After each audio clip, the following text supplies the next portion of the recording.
though in the state that it's in right now, I don't want that. And so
Good evening, everybody. My name is Korean, and I am actually joined here today by two other healers and our resident fire sitter. Uh, Lewid Lloyd is our fire sitter. We have Pockets, which Suspect is here representing. Oh my god. Thank you, everybody, for the follows. And then our lovely lady Aura. Hello. So today we are going to be talking specifically from like a healer's point of view on the recent development update of the Citadel, the Steel Bloom. But before we get into that, how's Yeah, everybody doing today? your mic is a little crackly, but we're Yeah, doing good. Yeah. Of, of I'm course, speaking it's for crackly. everybody here. We're all good.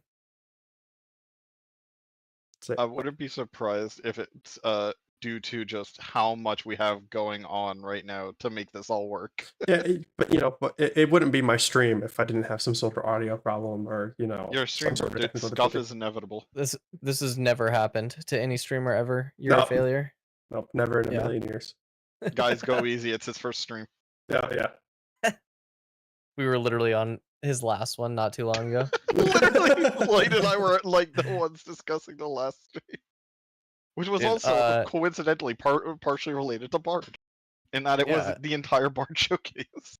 Pretty much, yeah. And then I was watching Pockets go fucking crazy mode and was going frame by frame on the cleric show or the cleric on this showcase. So that was kind of crazy. He found some wild stuff, but we all kind of went crazy, did some major research onto this, found some interesting factoids.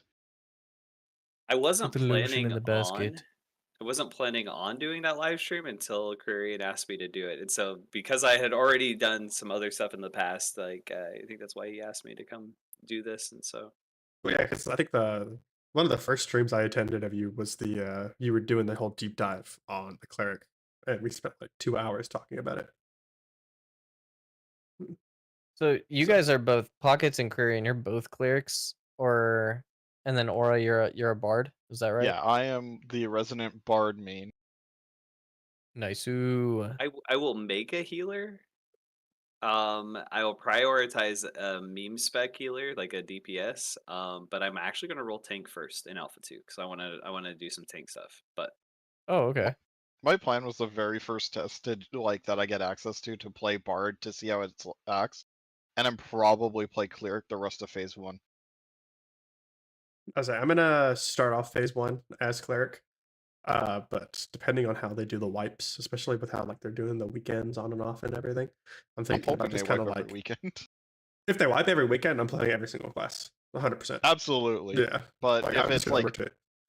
if it's persistent, I'm doing a weekend of Bard and then I'm swapping over to Cleric just so I get that like flavor test of Bard that I want, and then and once the persistent testing starts, I'll probably start like dicking about more, like the continuous testing happens. I will probably just start swapping stuff around, try different classes, because like we'll have time. We have like a year, so might as well try a bunch of stuff during the long testing.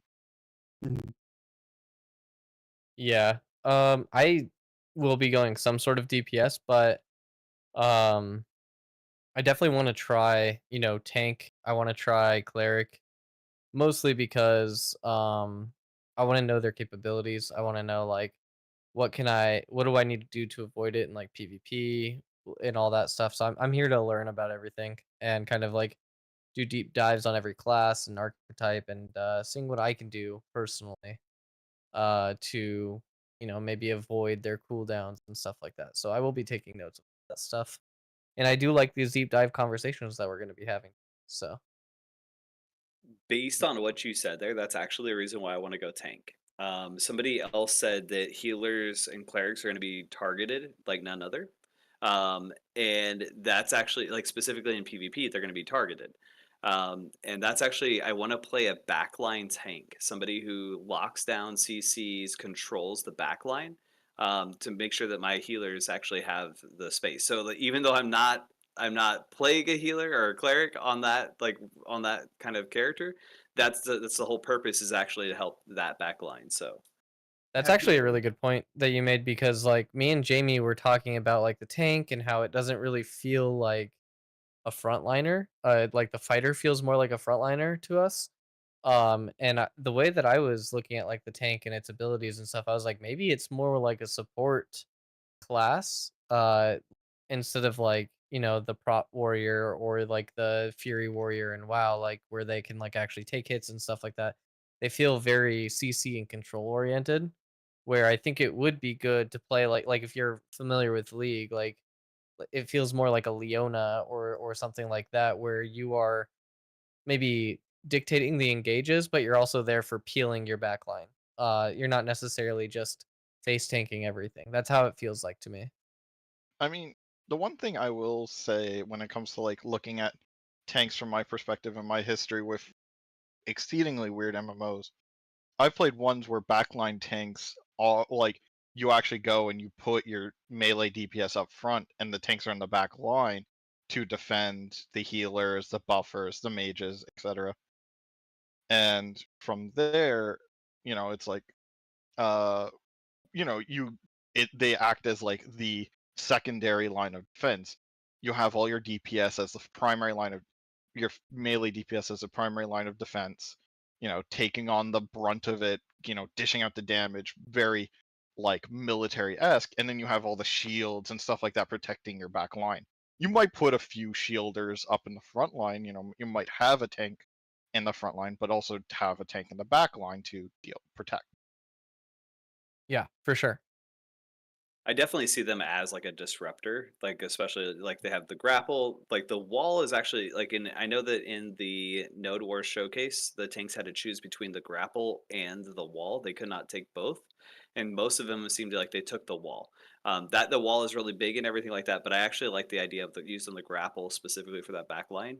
Hmm. Um, because I think it would be better used, and I'm afraid that the wall might actually interfere with like I know that they're gonna make the wall. They said they're gonna make it not cost line of sight, or that it can do certain things like depending on how you augment it. But To say there was a talent choice that they had that would make the wall okay, translucent for your allies. that's what it is. Yeah, yeah.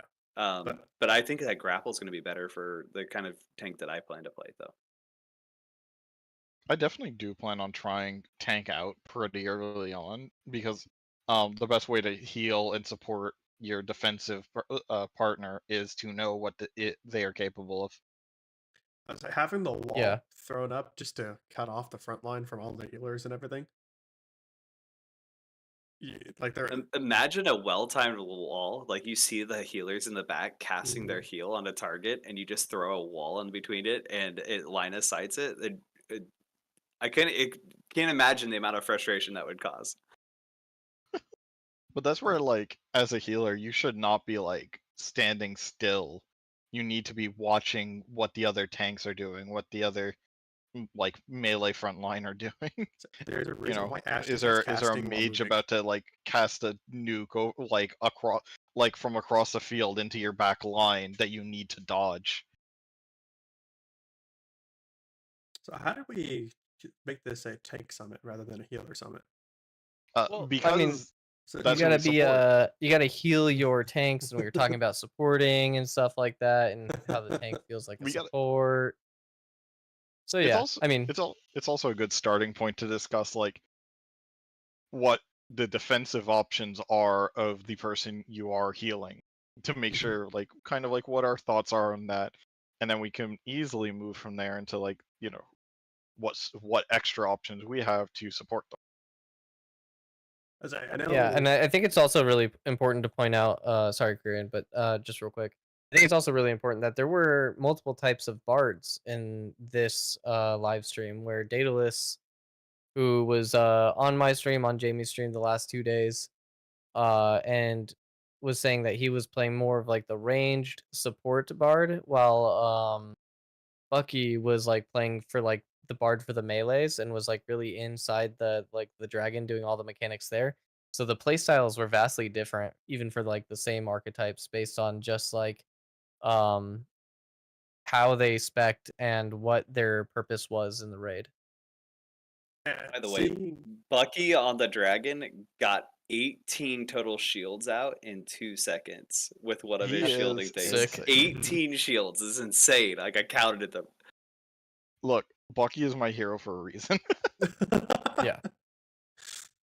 I was like seeing like I watched the Dallas stream, however you say it, and like seeing that and hearing from the Node Wars about how there were so many different playstyles for the cleric and the bard.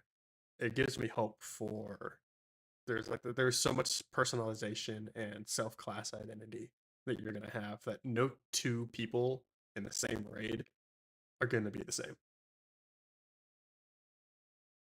Yeah, I definitely Yeah. agree with that. People will have like similar play styles, but you're not gonna have anywhere close to the same augments running.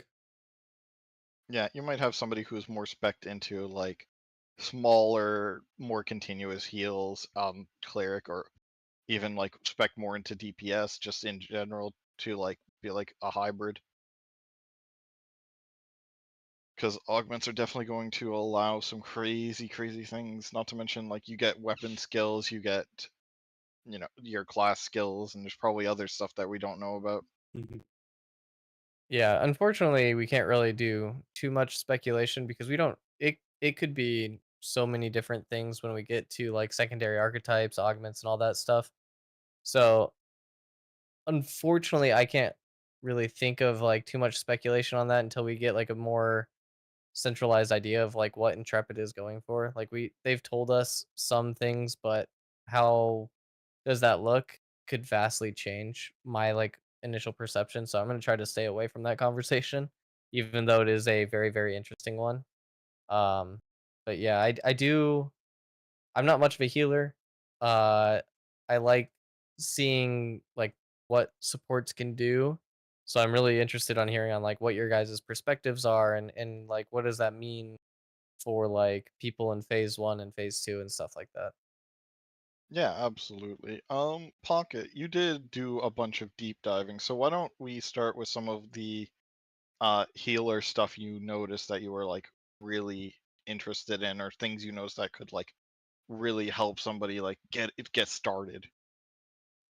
Uh, okay, so there's a few different things. I noticed this from the like I did a deep dive on the cleric probably like a month ago.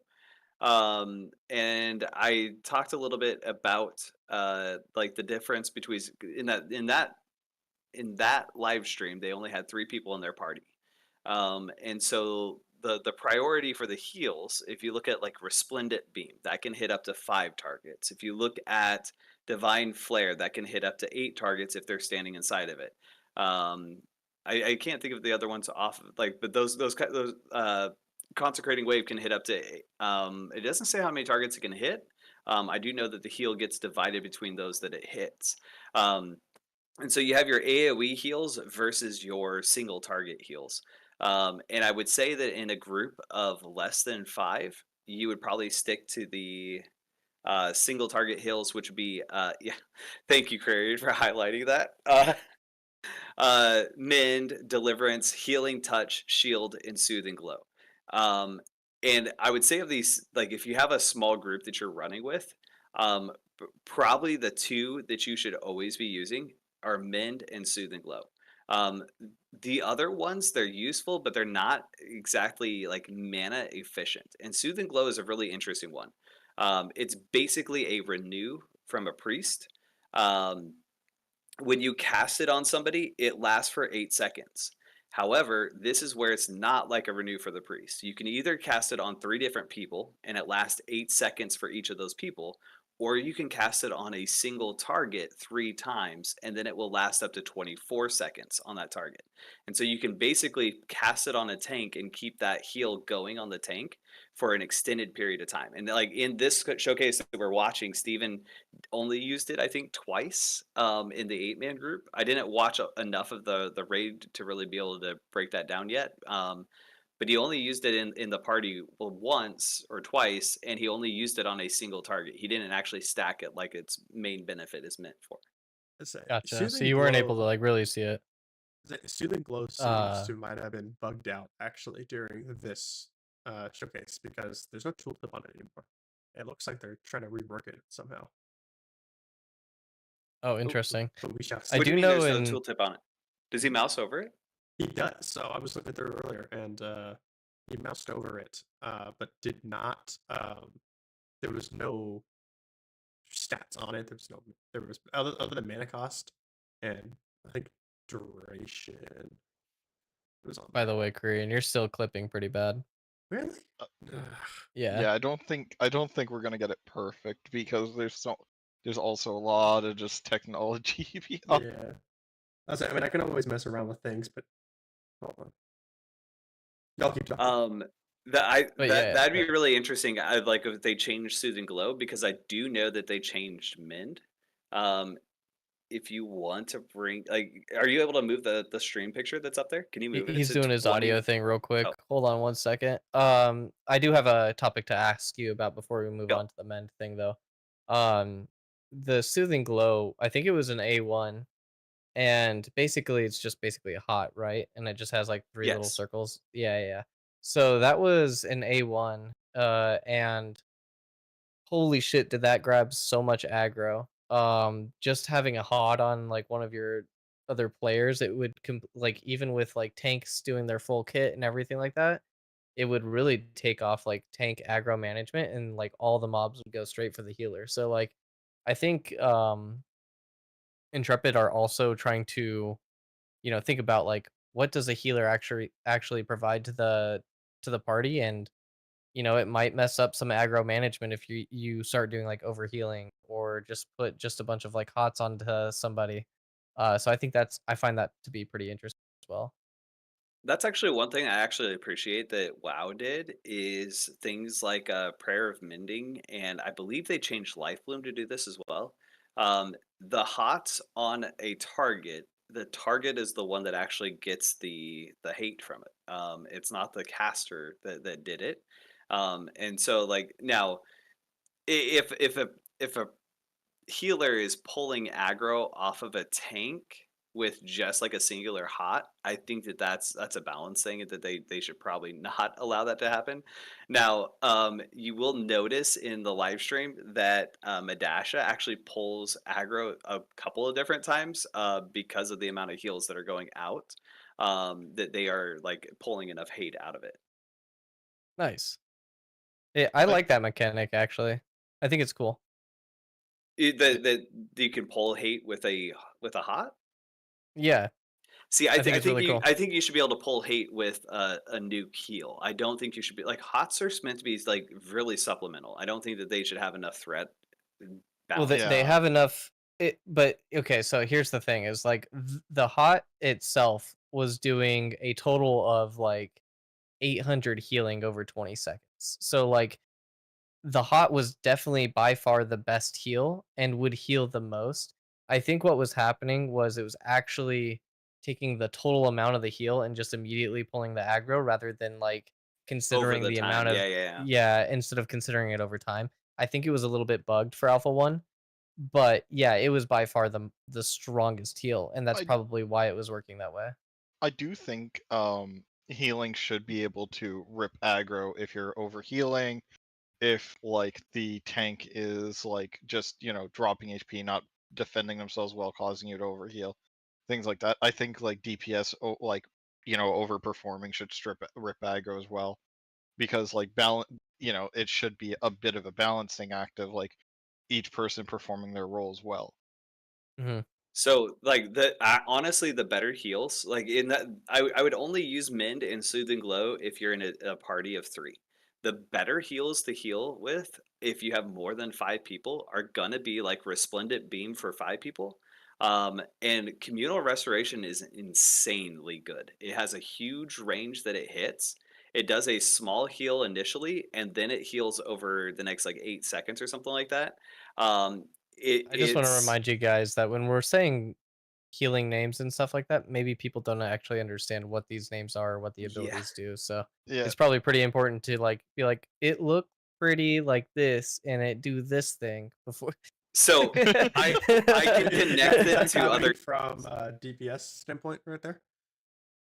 Yeah, I mean, like I know these because like I watched the showcase. I've been following this stuff a long time, but like I'm just trying to think about it from like a viewing perspective or from like somebody listening in that doesn't like watch healer and like I'm like, they probably have no idea what the fuck's going I on. mean, They hear I cast the floopity floopy goop, and then I go into a whoop de doo, and then there's a floopy whoopy, and yeah, yeah. it's really good, and they Boner do Guys this is amount of right. damage. It Am I is still like the clicking, by the way? druid wild growth. It does A an little bit. AoE thing. I call it the New World heal, because it's around the caster. It's a circle around the caster, and then it hits everybody with initial, and then it goes dot after dot. The Resplendent, that is a chain heal, and it can hit up to 5 people. Oh, But you okay. have to hold the cast for the entirety of the cast in order to hit 5 people. If you hold it for about half the time, I think it only hits 3, and if you if you just tap it, it'll only heal 1 person, and so it's more mana efficient the longer that you hold the heal.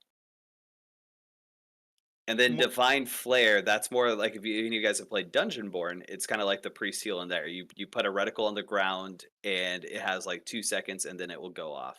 Those are the those are 3 of the 4, and then the last one's Consecrating Wave. That's the one that has the wave go out in front. Yeah, I like Um, that one. a lot of like it did look like at least during the party portion, from what I recall watching Stevens play, um, a lot of the heals were, well, it was hard to tell because there was 2 clerics. Um, and Steven felt like the pocket healer more than the main healer in that, which is fine. But from what I could tell is spamming mend on single targets for the tank seemed to be the standard way to heal. Even like and you wanted to try to prioritize some of the other things for like consecrating wave or resplendent beam or any of the other ones for more AoE based heals or like quick one-offs. Mend is always a good heal. It's an instant cast. Has a little bit of travel time. It's relatively mana efficient. If you just need to like top people off or keep people going, Mend is always a good heal. It used to be better, but it's still a good heal. And so like if you're doing like single target, that's the way to go. Yeah. But To kind of So this is okay. Never mind. Go ahead. no, go ahead. I was gonna say, you said it used to be better. This is what you were like referring to. You found like some sort of yes, change or something. Quirion has it pulled up, does he? Right? Not For the at this most part, second on his screen, he but could just scroll down Yeah, and if it he would be fine. scrolls down. Or I was just going to tell him to go to 2137. It's where the pictures are in the spreadsheet. Gotcha. A little bit further down. yeah. While they're looking for this, I'm gonna quickly touch on a bard thing I did notice early on. Oh, that's my Which other. No. It's in the other spreadsheet. It's not in this one. There we go. That one. Like, I there was we go. like, man, that's a lot of typing that I did. Oh wait, that's my other one. Yeah, there it is. There it is. I have The so other many one, things pulled up right I now. have 24 pages. So 25. on these pictures, Jesus. one of them, the one on the left, I grabbed at like a half of a frame on the recent live stream. Steven never moused over his mend, and I happened to find it at 2137. And you'll notice that all it does is restores healing. Is just a heal. Um, I used to absolutely love Mend so much, and it wasn't because it was a powerful heal. I loved it for giving a cleric something to do. Mend was going to show the difference between like a good healer and like a, a dimwit healer, right?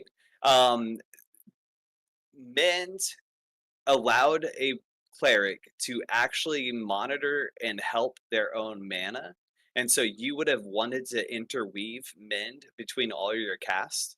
And on the like after the first cast, it never cost any mana after that. And it only regens your mana. I think it was mostly in there for the bard. But one of the things that I've heard most people talk about is that clerics, they seem not to be fun. They seem to not be interesting. And I think that the mend having the self sustain built into the cleric would actually make it enjoyable. And I get that maybe the bard and the mend on the cleric doing that mana regen is going to be overpowered. And so what I would suggest is actually nerf both of them a little bit to still give this as a purpose to the cleric as I they're doing would work. disagree actually Okay. on nerf. So, and I'm not disagreeing on giving part of it back to the cleric, but nerfing the bard doesn't just help the cleric. It hurts every other class because now you have to readjust every single little bit of their mana regen, which is also based around the possibility of them having access to the bard's MP regeneration, which they get about 50 pulses of MP back per 20 seconds. I think that was the math I got out of this. So I will redo it later. But oh, we got a raid really quick. Hello, welcome in raiders. Korean's having audio issues, so I will welcome you in. Hello, hello. Thank you, Wizzy McNasty, for the raid to Korean. All right, back to what I was saying. Okay. I kind of want to like interrupt you real quick, just Yeah, go because ahead. we're talking about you saying something about like nerfing Mend or nerfing Bard. So What was that? Nerfing bard nerfing to the ban mana regeneration. yeah. Because I think that the clerics still need to have something that holds their time and gives like and gives them a higher ceiling to be able to perform at a higher position. And so my thought was just nerf all the mana regen and make sure that clerics still have that ability to be able to do some of their self sustain.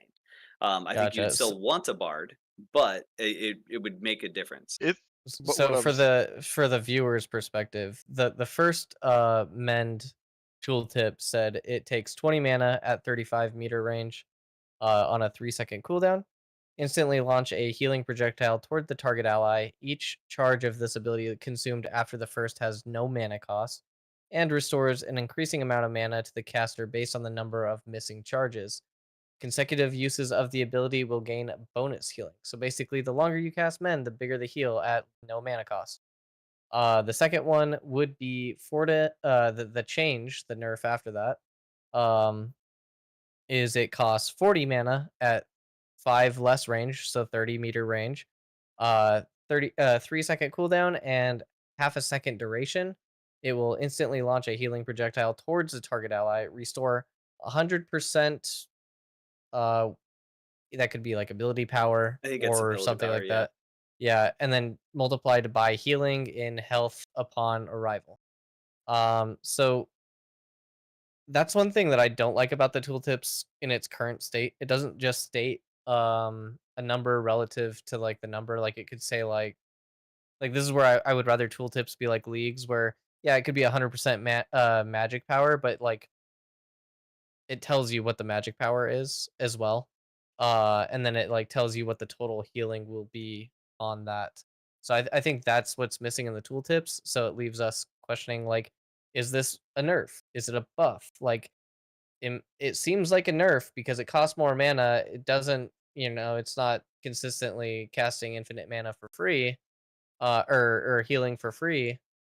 But yeah, I don't know if it's better for like a short term, like kind of bring somebody up, or if it's just like in between polls, like we're just healing you up type of thing either. So I'm there not was a sure. few things I did notice having looked at MP usage and whatnot from older showcases to current in terms of that. And you can see throughout the dungeon, they don't actually run into many MP issues. Yes, in a raid they do, but that's due to res sickness, but that's a different issue. So focusing purely on like the dungeon portion, the Bard MP regen is actually incredibly small. It's not a lot of MP regen, like, and it's not very quick already. It if you actually look at the older Mend and the older video, like with the MP regen with that, it was actually much higher than what Bard MP regen is now, where you could basically almost fully regen your MP if you knew what you were doing with old Mend. Now with Bard, how it is, you're getting, I think the most I ever saw it tick for was 10 early on. There was some points later on where I believe there is other skills that can regen much more MP, but the base song, the MP song that lasts 20 seconds. It regened about 8 to 10 MP over a 20-second period about 50 times. So nerfing it wouldn't would cause, like, you'd basically either have to slow it down where it doesn't regen as fast, in which case there's overall less MP going around to, the tank, the fighter, the ranger, the mage, the other bard if there is one. I will say Just that to the only person that was really struggling with mana was probably Bucky. Like the bard was the one who was struggling with mana the most. that's due to Bucky's just overabundance use of skills, but Bucky also, Yes, like, yes, yes. Bucky goes ham and a half, so Well, um Daedalus was actually telling me on stream because he played Bard, right? And he played ranged. He actually felt like he was struggling with mana too, more so than the mana that he was giving out, even though he had Pensive Melody running a lot. His main issue was that apparently there's a skill called Resonant Weapon for the bards that they spec into, and you have to do like weapon combos or something like that in order to replenish your own. And since he wasn't attacking the dragon much and he was spending more time focusing on the party and whatnot, he wasn't actually regenning his mana as often as he should through weapon attacks through Resonant Weapon. So that was the issue with him, and he was using a wand, I believe. So, and yeah. that's what Daedalus was telling me on stream last night. Yeah, that's one of those. There's definitely I can see, like, Bard needing to do much more active play or active actions to regenerate their MP because they're the ones handing it out for free. So it's like, well, free in quotation marks. So one of the things that I noticed, and I did this look at the bless weapon according to when the cleric live stream was going. Um, Hmm. and I wrote it in my notes somewhere. But like it costs 10 mana to cast bless weapon. I think that you have to take a talent in order for bless weapon to give mana to both the target it goes on and to the caster who cast it. And so like because like I don't think it reads that it gives it to the caster, and so I think that that's an augment that you have to do. And it's like if it costs 10 mana to cast, then it doesn't actually it regenerates 5 mana every 1.5 seconds, and it lasts 3 seconds per application up to a maximum of 15. I did all the math and I'm like that doesn't even really help you very much. And so at the time, Bless Weapon is not a very valuable skill to use.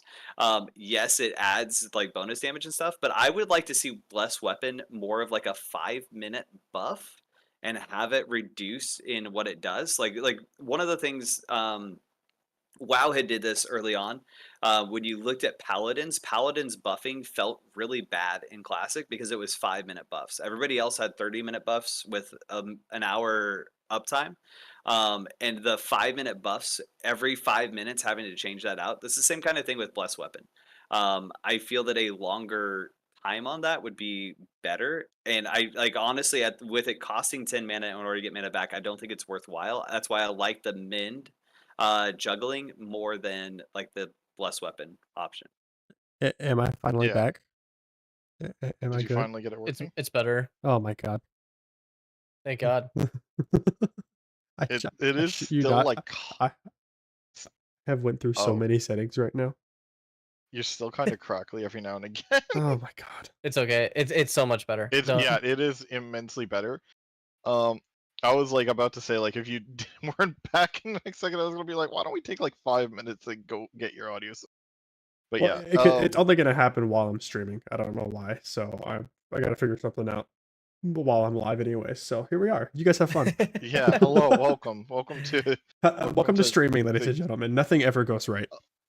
And Graba, I want to say that I am somebody like I played and in vanilla WoW I played a feral druid and then I went to Ret Paladin.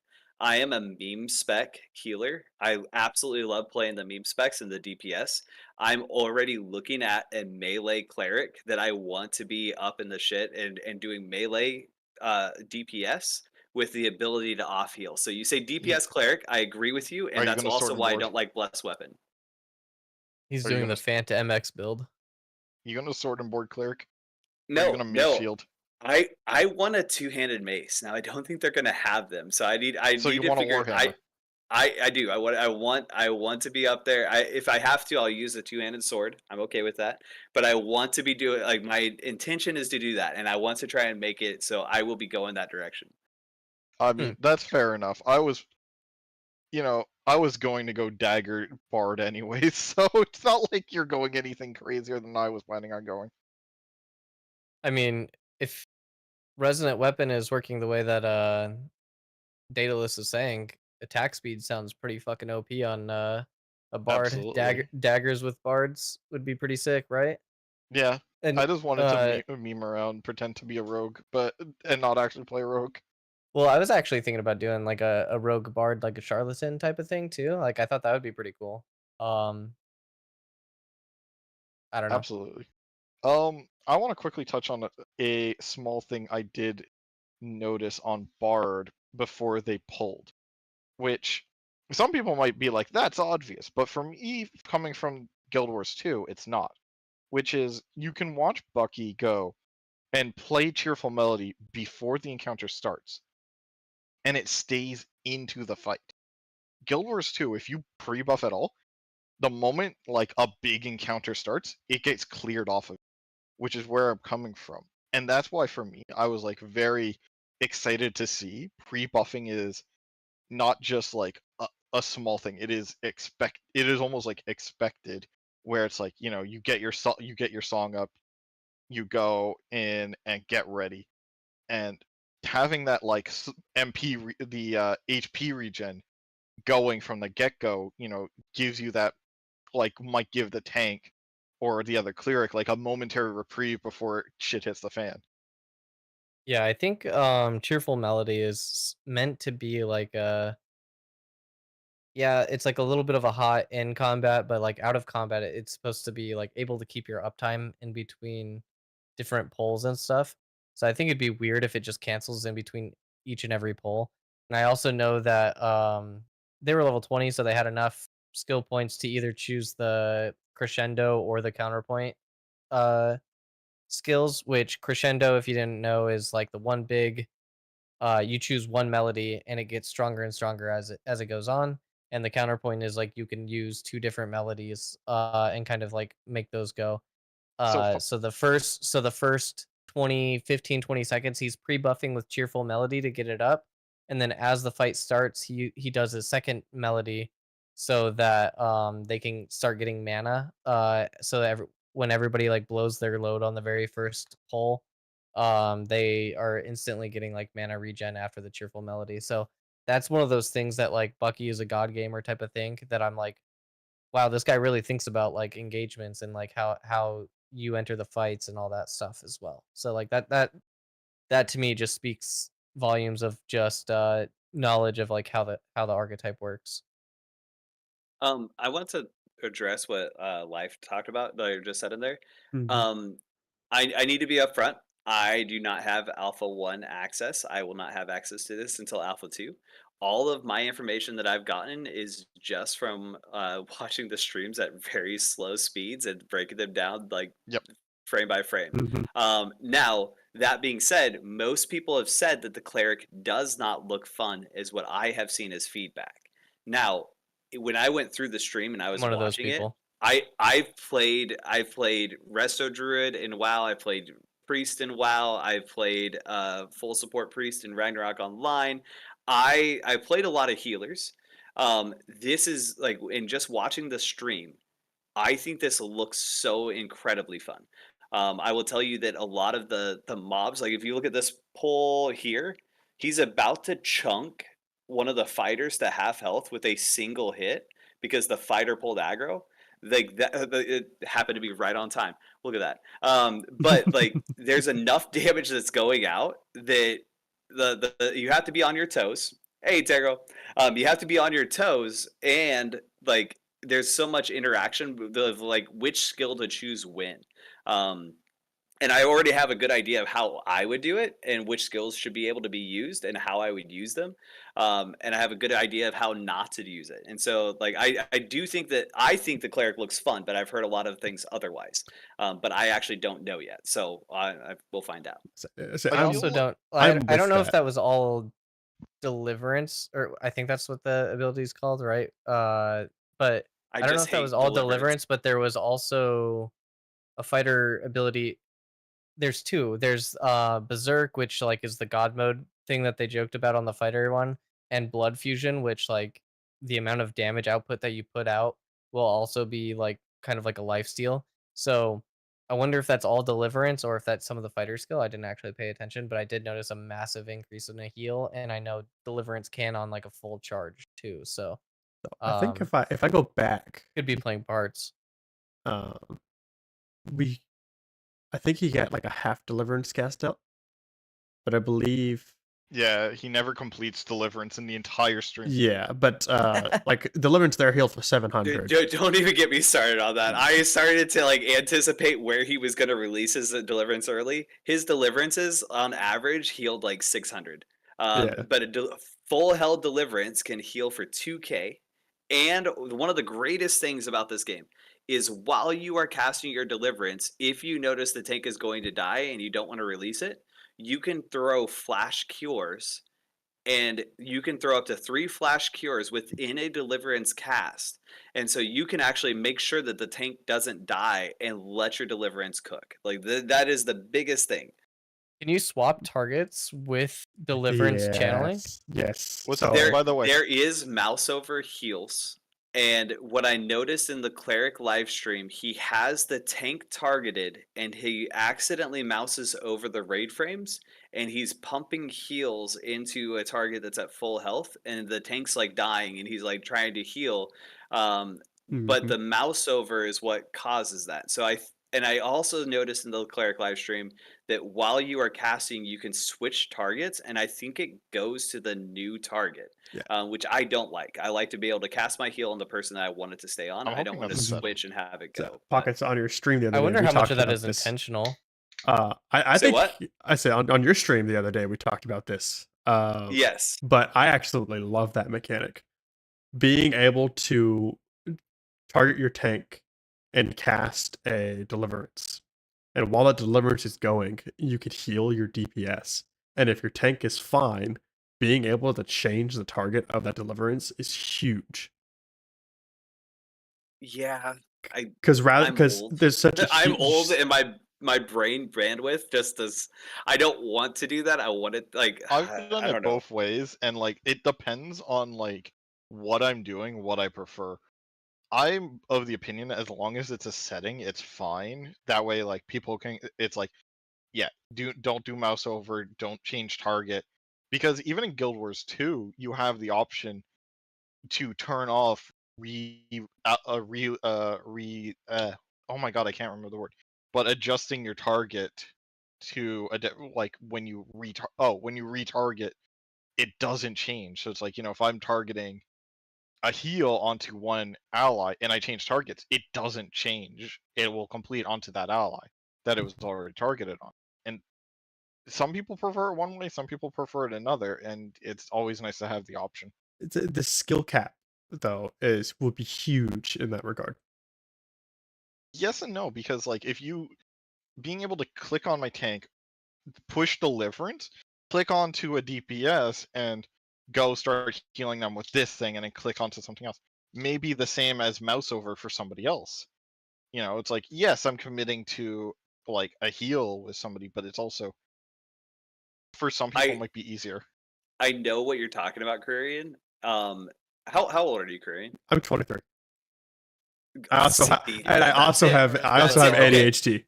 So I So am all over the here's place. here's the thing is like I used to be exactly like you, and I would love that mid max. What I have found out in my older age, I'm 40.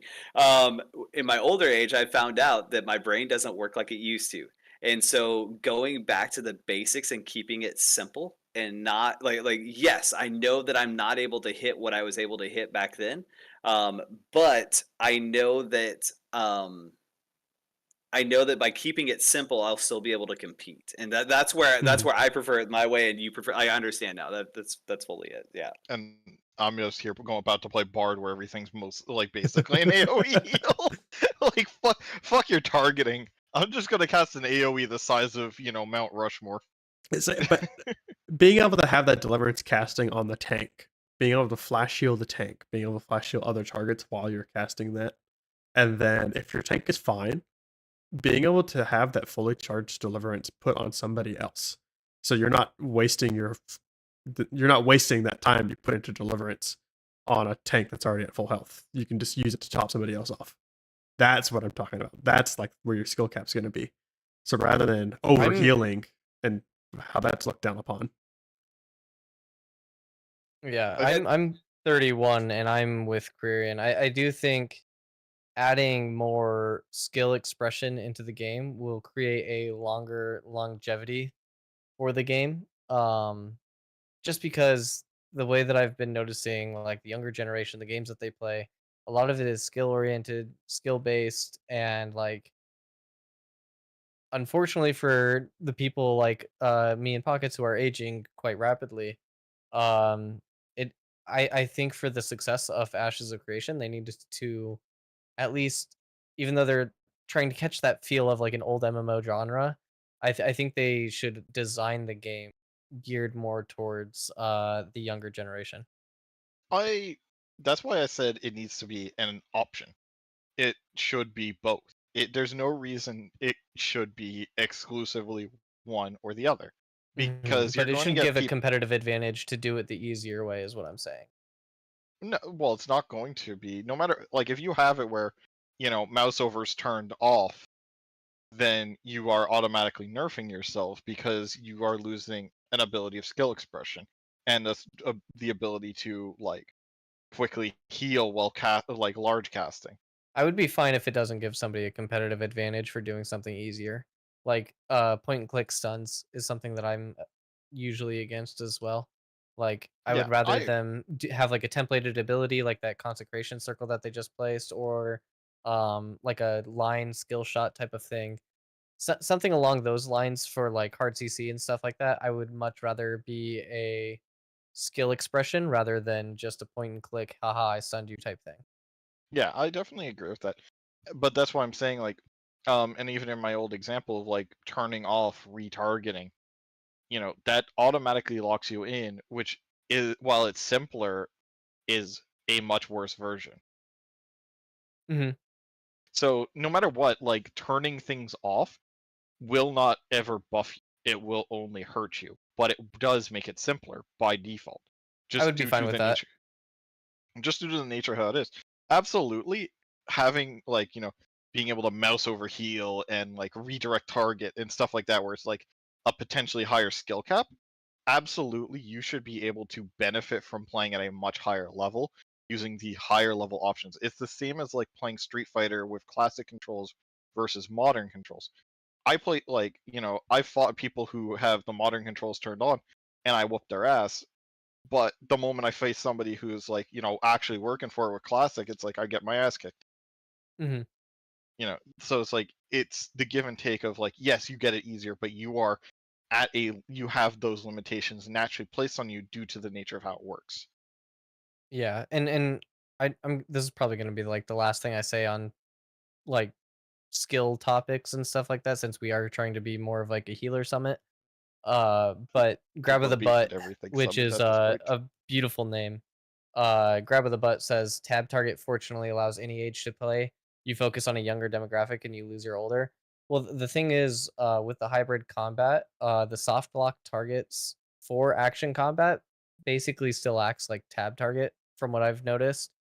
And I think that's a really cool thing because you're not like actually full action. It's still more tab target based from what it looks like. So I would It's tab target say based that with like it's action templates. yeah, and Yeah. I don't think that's giving anybody a competitive advantage or disadvantage that way because you are just I mean, still I can actively actually talk on that a little bit you because I can, play Guild Wars 2, which has an action cam versus traditional tab targeting. but they don't have the S- soft lock, right? So because when you I've do played Guild Wars action 2 cam as and you well. point your target at the no, it does actually have a slight bit where you can click and it locks on. Mhm. So to an enemy. I've never personally used it, but I've watched lots of people use it, so I have some idea, enough of an idea, which is like generally speaking, the big things you lose out on you playing something that's more action camera and stuff like that is you lose field awareness because you are forced to point your camera where you're wanting to lock on and things like That is that. true. Mhm. Yeah. So yeah, like I said, most of the time, a lot of things where it's the easier option by default loses out on something. So Yeah. for the more actiony based, yes, you'll probably have an easier time playing, but you're not going to be able to turn your camera while still targeting forward to see who's coming up behind you. You're going to be facing forward the whole time. Yeah. Fair. Pockets, do I need to pause this before you start having an aneurysm about Steven casting Resplendent Beam without charging it? Oh my goodness. You saw me highlight it, and I kind of want to get back onto the cleric stuff. Yeah. We can get. I do want to really quickly say something because it's been brought up in chat a few times. Okay. None of us were in this showcase. We purely analyzed it and are talking from our viewpoints as healers, buffers, or Mhm. just generalized I support, or in Lloyd's case, just looking pretty. Um, No, I and have talked to 4 members who were a part of this showcase, so I have a little bit of Mhm. extra yeah, information because I've talked to Z, I've talked to Alluring, I've talked to Daedalus, and I've talked to Anduin, and yeah. they were all in the So, showcase, and they were able to show tell me about like their experiences in it. but I did want to go over that. None of us personally were in it. Each had to either talk directly, listen to, or watch something Yep. about this, and are talking from our own personal backgrounds. That's what this is. Just so everybody is really clear on that. I did want to quickly state that because I don't think we ever stated at any point. So, I brought it yeah, Yeah. up a little bit earlier for Mhm. but me I wanted specifically. it to I don't be know about everything. explicit to explicitly Yeah. clear to go forward. And All right, I sorry, say continue. only one of us even have access to playing the game right now, and we can't even talk about it. So, And we can't tell you which one. yep. The end of this. Dun, dun, dun. Uh, Among Us. All right. I've made the Zoomer joke for the evening. I'll leave now. Mm, All right. Pocket, you were about to say though on the cleric Okay. stuff before I So rudely the interrupted. one of the things that I noticed, I could probably go through and count. I didn't count the deliverances. I did count the 3 resplendent beams that Steven cast. Or just hit the button for. And there's a lot of deliverance cast. And so can you pull up query and the part that I have highlighted right now, just like so they can see it, Oh yeah, I got you. like what I wrote out on it? Right. So both of these cost mana as soon as you hit the button, as far as I'm aware. And according to the tooltip, I believe that that's the case. I didn't actually go. I should have actually checked to see if they use mana at the cast or at the hit of it, or if it's when it releases. But from what I understand, the deliverance costs 40 mana.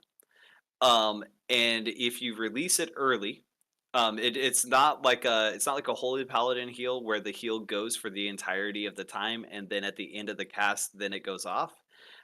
You are able to break the cast at any time during the cast. If you break it early, it's going to heal for about 400 to 600. I believe that a full cast deliverance in the cleric live stream healed for about 2,000 to 2,200.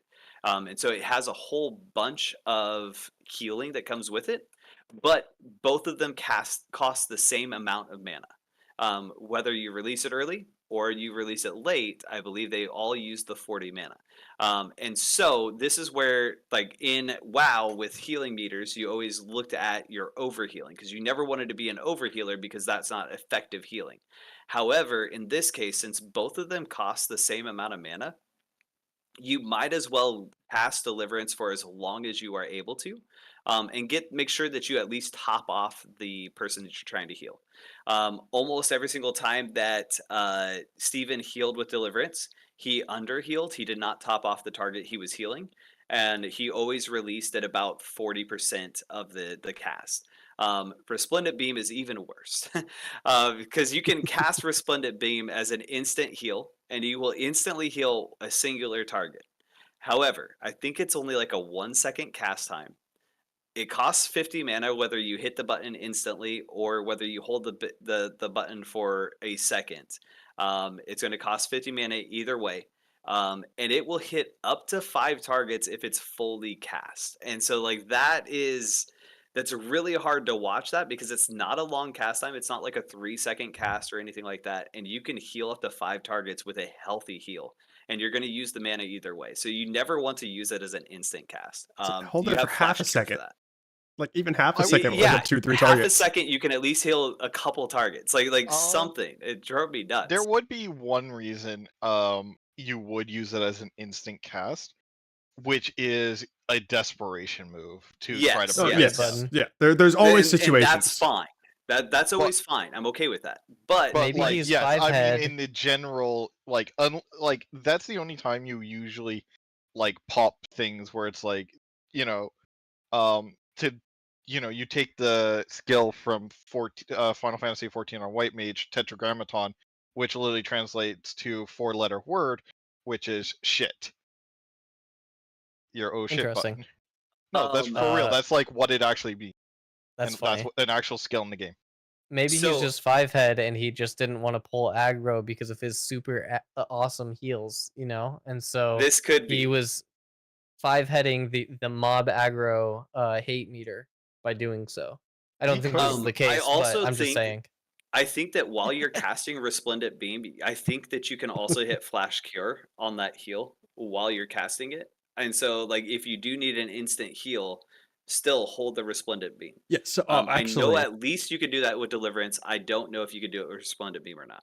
I was talking with another cleric during this. You can cast Flash Heal during any channel, including res. Okay, and I absolutely love that. I do. Okay, Including So- res. Ooh, interesting. I did not know that information. That's great information. Okay. Yeah, I remember that being talked about. Yeah, Flash Heal is really, really good as like you're basically an oh shit button or like a I'm in the middle of something. And here's like so Lloyd, you had Wait, said does that Flash Heal have a CDR? Like, it does has have 3 cooldown? charges, and there's no internal cooldown on it. And so, like while you're casting Deliverance, you can instantly heal 3 Flash heals back to back. Yep. Flash Heal can be used for Flash at Cure. any Flash time. Cure. It's a different word. Flash Cure. I think that's a That's tomato broken. tomato like Fucking terminology. nerf that shit. What Now, the hell? No, here's my that's actually question. really because good. That's Lloyd, broken. Lloyd, you were Yeah, saying that you DPS. think that clerics don't sound fun, right? Like clerics don't have interest in them, right? Being able to cast heals in between while like bounce in between, is that not something that is kind of exciting? That sounds So dope. cleric just needs a like graphic overhaul essentially because everything kind of seems like bland compared to like all the bard and fighter stuff. That's why people saying it Okay. doesn't look fun. Cleric is Am I extremely weird for effective this? and has skills, but it's just looks bland. No, so am I weird for this? So like I don't think the kit in itself, because you have 19 dope ass heals, right? You have like your consecrating wave, you have your flash cures, you have your resurrection, you have your chain heal, you have your like channel heal, you have like all these different types of heals, and then you have your phoenix dash which you can dash to an ally, which I haven't seen, so it must suck as an ability. So No, Phoenix Dash. You would use that with healing touch. Steven never used it. He didn't use it in the live stream. I haven't It's seen amazing. any cleric use it. He does it. there was He a does it in the couple. cleric live stream. There Now, was. Yes. And Well, here's the I mean, problem. cleric live stream when they're showcasing it. Yeah. There was 2 instances during my deep dive of the raid where I saw a really? cleric use it. Mhm. But it's like off in the background, like really hard to see. Like you have to be following, like Keep looking in I could for see you it. using it as like a escape a raid mechanic or something like that, but I guess what I'm think trying to say. Sorry. I couldn't see what it was actually used for. But like I said, it was off in the distance. So keep in mind, it is cleric's only movement ability that they have. They can use it to get out Yes. of for any situation as long as there's an ally. But also with that, it gives them access to be in range for all of their big AoE instant casts. It is a like 30 Wave. second cooldown. Yes, it is a Yeah. huge I cooldown, but you I have. mentioned this. Go ahead. Corinne, was it you that mentioned this to Planendorf that it would be nice if it had a talent where you had 2 charges of it?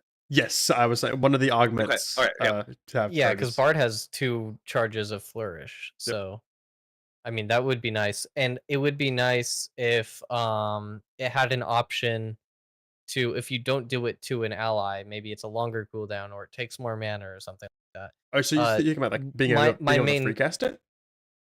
yeah, if you free cast it, maybe it has that, but you have, like, a negative effect, like more mana or less Ooh. distance or something like that. Because what I think of, like, when I think about the cleric, I think it has no agency. I don't think it's not fun for players. I think it doesn't have enough agency against the other archetypes that already exist. That's kind of what I'm talking about.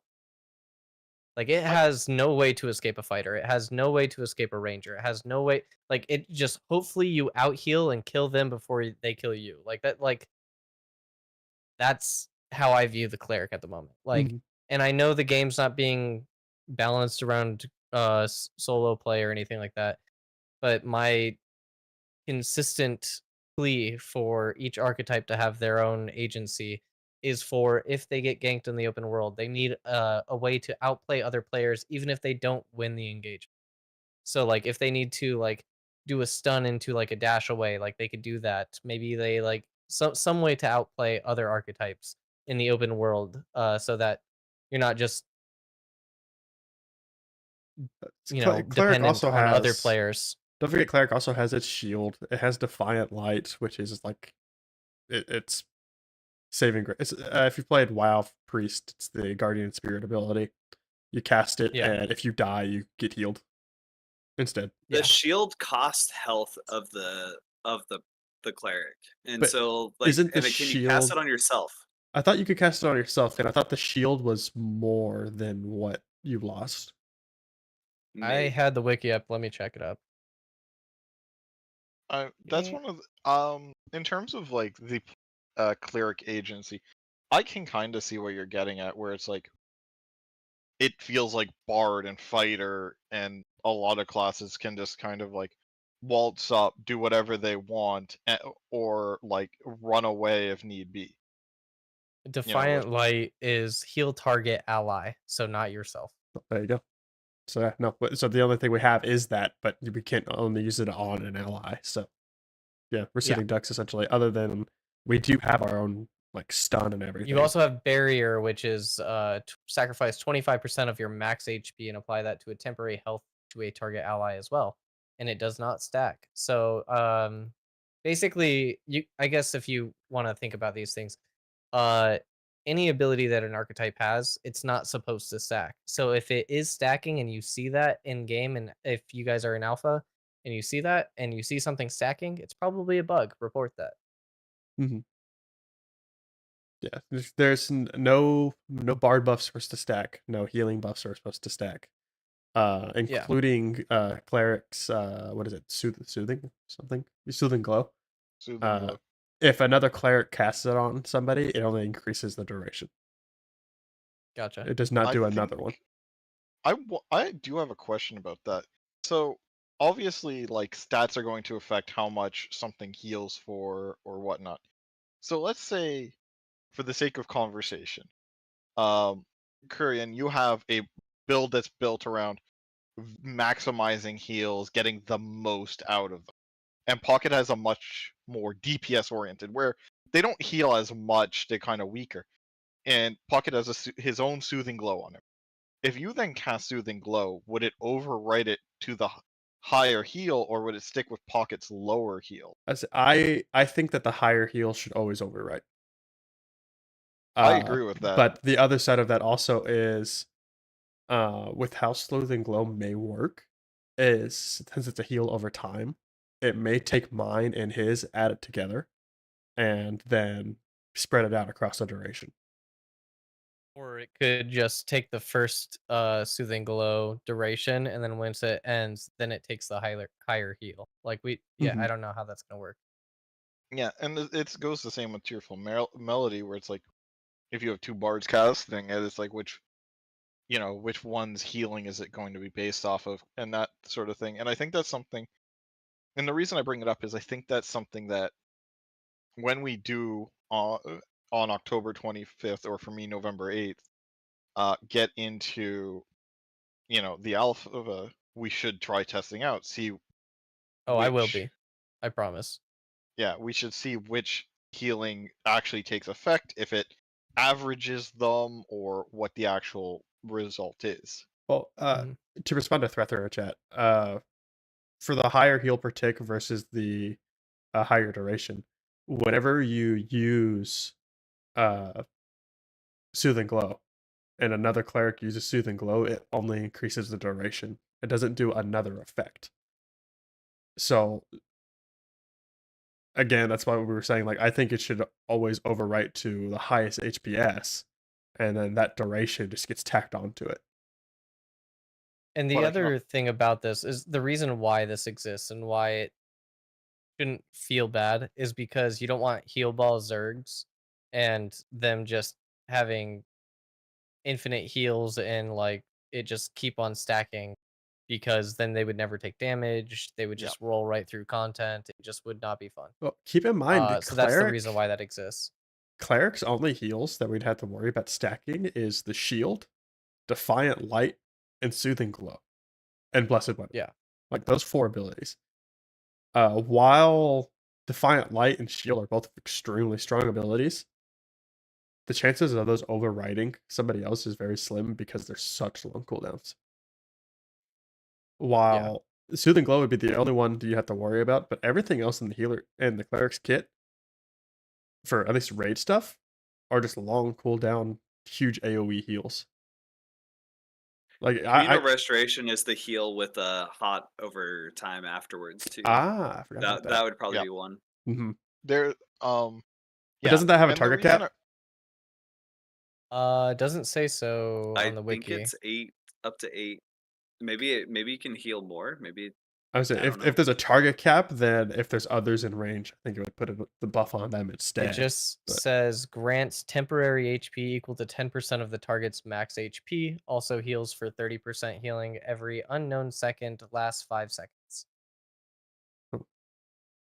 Because So it doesn't say there's a cap. I know they talked about giving Bard a cap on their melodies during the Bard. I think they're looking at making it just party wide, which Mhm. honestly, that's understandable if it's just party wide, or if it's like 8 of the closest people in your raid. So I think it should prioritize that's party. So what Daedalus said was, as he was playing the Bard, he said it was only affecting his group from what he noticed. So that's why they had multiple bards and multiple different groups inside of the raid, because it wouldn't go raid wide, it would only go group wide. So that this ensures that a Bard will always be in every group, which means that they may make communal restoration similar. It kind of feels like a shaman in WoW. You always had a shaman in every single party for the totems. Yeah. I'm not surprised. It's kind of in Guild Wars 2. It's kind of similar, except you do kind of bleed your buffs out towards like afterwards if you like your party's not in range, but it's like it meets the quota for subgroup, and then if there's people around and it bleeds out a little bit. But I actually prefer it sticking to subgroup, because then it's like you're not going like, well, what if we undersize the group or whatnot to kind of bleed it out to cover more people. Well, since which has happened. Well, we're already on the group topic, so here we are. But take a look at what we got in the showcase here. All right, let me pull up the note because you wrote something here. Yeah. So. Oh yeah, there's. Well, hold on. Before we start this, let's not count Steven as a cleric. He's the cameraman, so they have a party of 7, not 8. Mm-hmm. Yep, I was gonna say that. Yeah, I was about to say the same thing. But we can talk about it like yeah, ignoring. Like I will say, why don't we talk about it from like just the perspective of if Steven was actually playing the healer to the fullest. Okay. So even sorry, I would just look. I he did actually do like a decent number of heals during the dungeon portion. You can see him go and constantly mending and things like that. He was playing cameraman, so it wasn't optimal, but he was another healer in the party. He was actively a cleric. So we did have the two clerics, the bard, the tank, and 4 DPS. But here's the question: is that second cleric is supposed to be a summoner in an 8-man group, right? And so does Well, a we're also summoner missing provide? rogue too. Yeah, that's but true, you yeah. have, you have Replace the two fire. melee fighters. Like Yeah. one could easily be swapped for like a rogue idea, and so I'm curious: is Yeah. the summoner going to be able to do that, or are you going to need 2 healers? It's the Now on this, question. I actually can you switch to 2905? Can we go through like the 8 seconds at slow speed? Because there are some good things that he does here. There are some very good things, and then I also like put in like how much healing he did per mana that he used on these things. And so like this would be a really good thing to kind of talk about. And Steven did well when he was doing certain things, and so like I want to actually highlight that and point those out and show how valuable those were. And so you're 2904. It's at 2902. It's So close enough. you're getting a little bit of leeway. And can you also set it to the 0.25? I already I did. know it's It 8 is. seconds. Okay, awesome. All right. So he's going to come in, he's going to cast a deliverance. All right. And the deliverance, you're VOD going to see reviewing. it's not held. No. First off, he's going to do some mins. These mins are really good. The mins are really good. Right there, he did 2 mins, and then he flash cured. Flash cure here is really bad because he should have cast this deliverance first and then put the flash cures on while casting it. Go ahead and pause it. Because that was a lot of information that went out there, right? So he did 2 mins, which was good. Those mins are like, and if they would restore the mana, it'd be even better, right? Mins are all right; they're instant heals. Um, and then he goes and he hits 2 flash cures. You see the 2 highlight down at the bottom, and he does it twice, and you see 2 heals go off. Right there's one. I think there was another one there, and then he casts this deliverance, and he's gonna not hold it. He's gonna let it go there, and right there he doesn't even like heal up, or maybe he overhealed in that take, like because he already had full health. But There's also after another thing that's this, happening in the party too. I'm going to take it away from the cleric, but GG well go for it. played did a roar into a whirlwind, which actually stuns players. So he actually has a bit of breathing room to actually use the Oh, some deliverance at a full CC. cast. Okay. Yeah, so Now not paying this attention to right what's here, actually happening in the fight is another thing. this right here is where he starts to do the good stuff. This divine flare, he cost 80 mana, and it goes off at the same time that he does that consecrating wave. And so go ahead and pause it, and then can you pull up the stream Monday stream thing, the part that I have highlighted? Yeah. It'd be better for people to be able to read this and see. And I put it in blue to see how much mana he used for the healing that he did. Let's see. It was up here. Yeah. There we go. Up. Right there.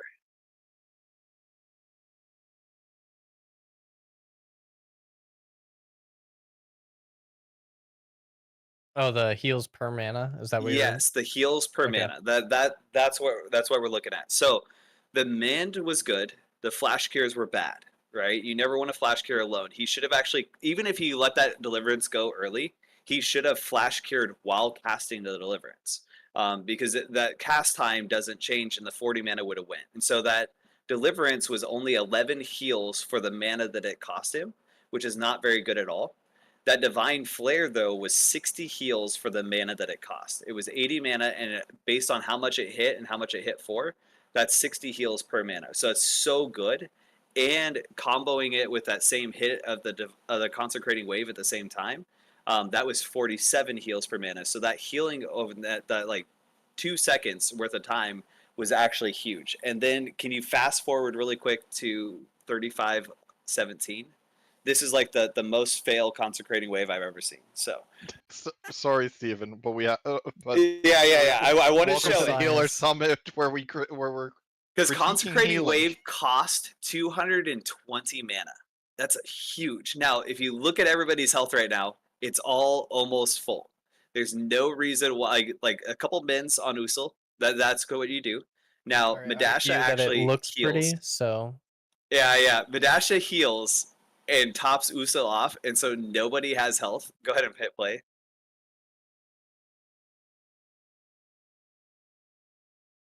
dun dun dun dun.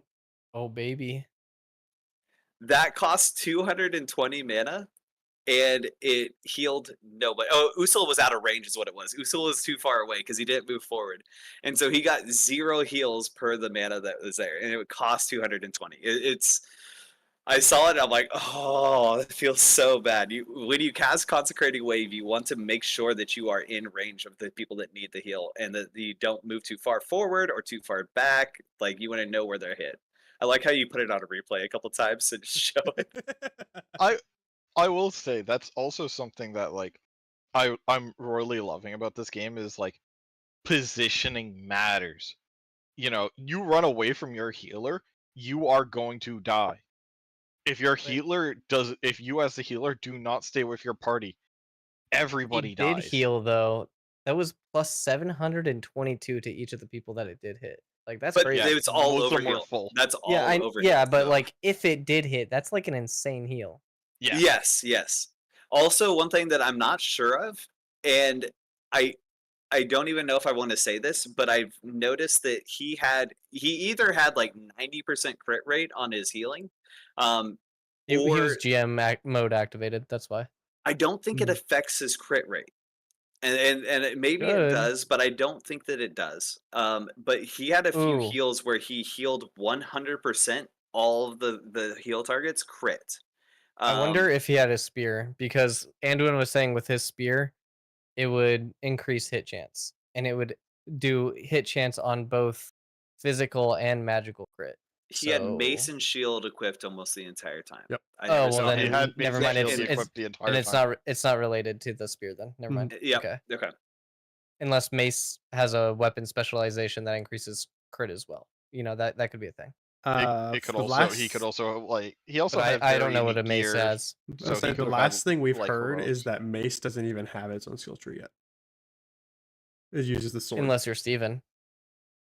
He could have like a demo build version up on Maybe, yeah. loaded onto his character. Yeah, what I'm saying is we don't know. Yeah. There Like that's his one of gear could those be who knows. completely messing with these numbers. Well, so actually, like his shield and stuff. Mhm. If you look at the shield compared to the shield that drops from the dragon, they look Oh the no, it's the same. same. Yeah. So They are the same. He has the end raid gear on for yeah. sure. I But think he but was just doing still, it to show it off. the fact that his heals had 100% crit rate, like over 8 targets, um, either either the heal in itself can crit or not crit, and that determines if everything crits or not. Or there was one I think I noticed where like the damage to the mobs did not crit, but the heals all crit. And so like I don't know how that necessarily. I don't know how that interaction works at That's this right. point. I I mean, think there is a difference between magical crit and physical crit, but I wonder if there's a could be difference wrong. between healing crit, magical crit, and damage crit. Oh, Like yeah. there'd be three We would need different Oh, to it's see trees. the waterfall possible. stats. Mm-hmm. Yeah, it is possible. Because in the tooltips, you do see like it's like 100% ability power times healing. And like, Mm-hmm. what is healing? Is healing ability power? Is it not? Like, we don't know. I guess is kind of what I'm trying to say. We will figure Uh, it out. a lot of the nuance stuff, the combat stuff, all of this is obviously not balanced. It's not meant to be balanced. It's all a work in progress. We know we're deep diving into shit that probably doesn't exist and won't exist at launch. But you know, just It's fun, This all right? is basically a it's large fun thought for us. It's fun for for us. us. This is a large thought experiment, and also kind of to get each other's thoughts on what currently is as best we can. It's like, Mhm. oh hey, do we think this spell is like really nice? You know, oh what's some theory craft we can do because we don't Hmm. have the game yet.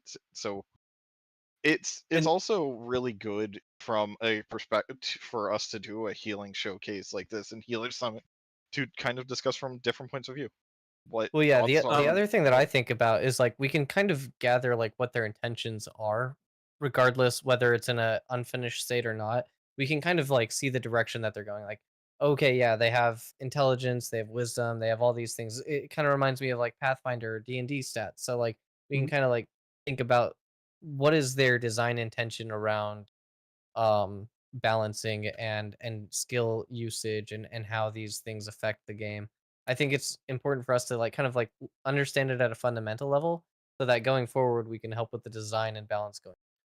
Keep in Can we mind can that we look at Steven. 2 of Bucky's highlight reels, like the Yeah, 28, Yeah. absolutely. 28:11 and 33:56, but 28:11 Look, first. look, I will Um, absolutely fangirl over Bucky. I don't like. We, this is the Bucky fan club. I don't care. so So keep I it. I don't think believe that there's he anybody outside of that saves fan club. Jindrak here with the shield that happens. Yeah, but keep in mind that Steven is a huge Pathfinder fan, and Mhm. he takes a lot of character things are influenced by Pathfinder. Yeah. So, I don't think that's necessarily, and that's not a bad thing. That's just a thing. oh no, I'm not saying it's bad at Yeah, all. no, I'm just we were No, talking I was about just like saying it's where like we're influences not and saying stuff it from were. a negative point of view. It's just a descriptor.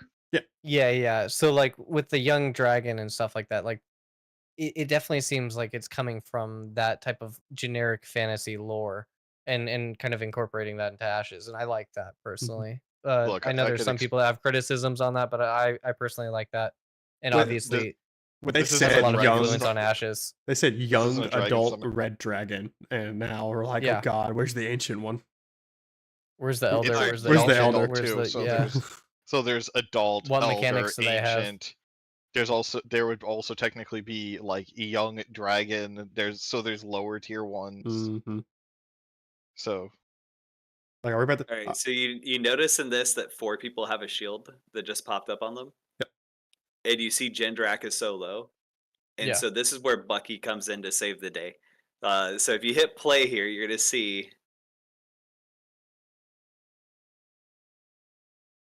There it goes. Flourish, percussion dance, and both of them. and it allows this deliverance to get off, which like Madasha actually healed him up there and got the heal ahead of time. But then Steven's half baked deliverance went off and kind of topped him off. But that shield was so good, and you saw it incoming, and the way he just like came in there was really good. I like that one. Um, and then Bucky's the field awareness is like Insane. like I swear like Bucky sees like 3 seconds into the future while playing some days. the other one is 3356. And I thought this was Madasha at first. I thought it was cleric things, and then I realized it wasn't. 3356. No, 33, not 35.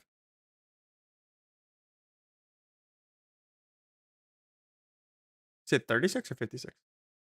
56. Oh, 50? 3356. Close So enough. things start to, you can play it from here. Things start to go kind of south. We gotta People are find taking a Bucky. He's lot of up at the damage. top right. Top right. Look at Yep, Bucky. yep. But look at GG well played. Look at his health going down. Okay. Steven sees it. He starts to go for the heal. He's trying to heal, but it's probably not going to be in time. And then that full Oh, the max health gambit. heal, yes, It's the gambit. Okay. Bucky's health went like down, and he moved out of range as well. And so he got a way to make sure that he didn't get any aggro because he moved out because he knew he was going to do it. It was so well done. I was like, who the fuck healed that? That's a lot. That's a big heal, but That was Yeah, you that can see was the like card go the above his head. Mm-hmm. yeah. Like Bucky is very much the like a selfless player where it's like I will make the play that trades my life to save somebody else's. God, I wish You can see I that had it, a the it range. feels timing like a on it. paladin lay on hands is what it feels like. I wish I had the timing on it, but there was a time when Bucky he dodged out of one of the ring of fires from like the inner Oh, circle into the middle circle, and then he percussion dance flourished twice and like shielded like 16 people. It was crazy. the 18 shields is probably the 4336 is probably the thing you're talking about. There's a Okay. point where it shows Bucky's perspective and he's next to Margaret. And you can see he's just guarding Margaret like a hawk. Like I'm not letting the best healer in this group go down. So no shield there or no swipe. He dodged that. He moves in. I was like, that's a bright point. And then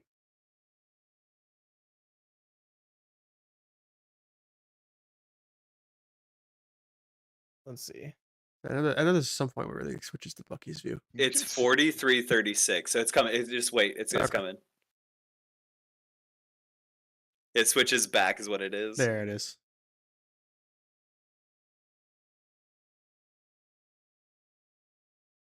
Oh, it's just so satisfying to watch that. And I counted them all. It's 18. 18 total shields in this little bit And of then he time. gets It's the end 2 of 'em. seconds. Oh, he doesn't. Oh, he does get Fupo. He Okay. gets them, yeah.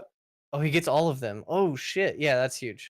That's like going and like that's being a raid support right there. It's just having that field awareness to be like, I can go here, here, and here and grab a ton of shield, like give everybody a ton of shield. Yeah. So one thing I do want to say, for the people that get this shield, visually what I would like to see is that shield remains for the duration of the shield, that little bubble. Otherwise, like that visual clarity kind of goes away. You don't know that they have temp health. Yeah.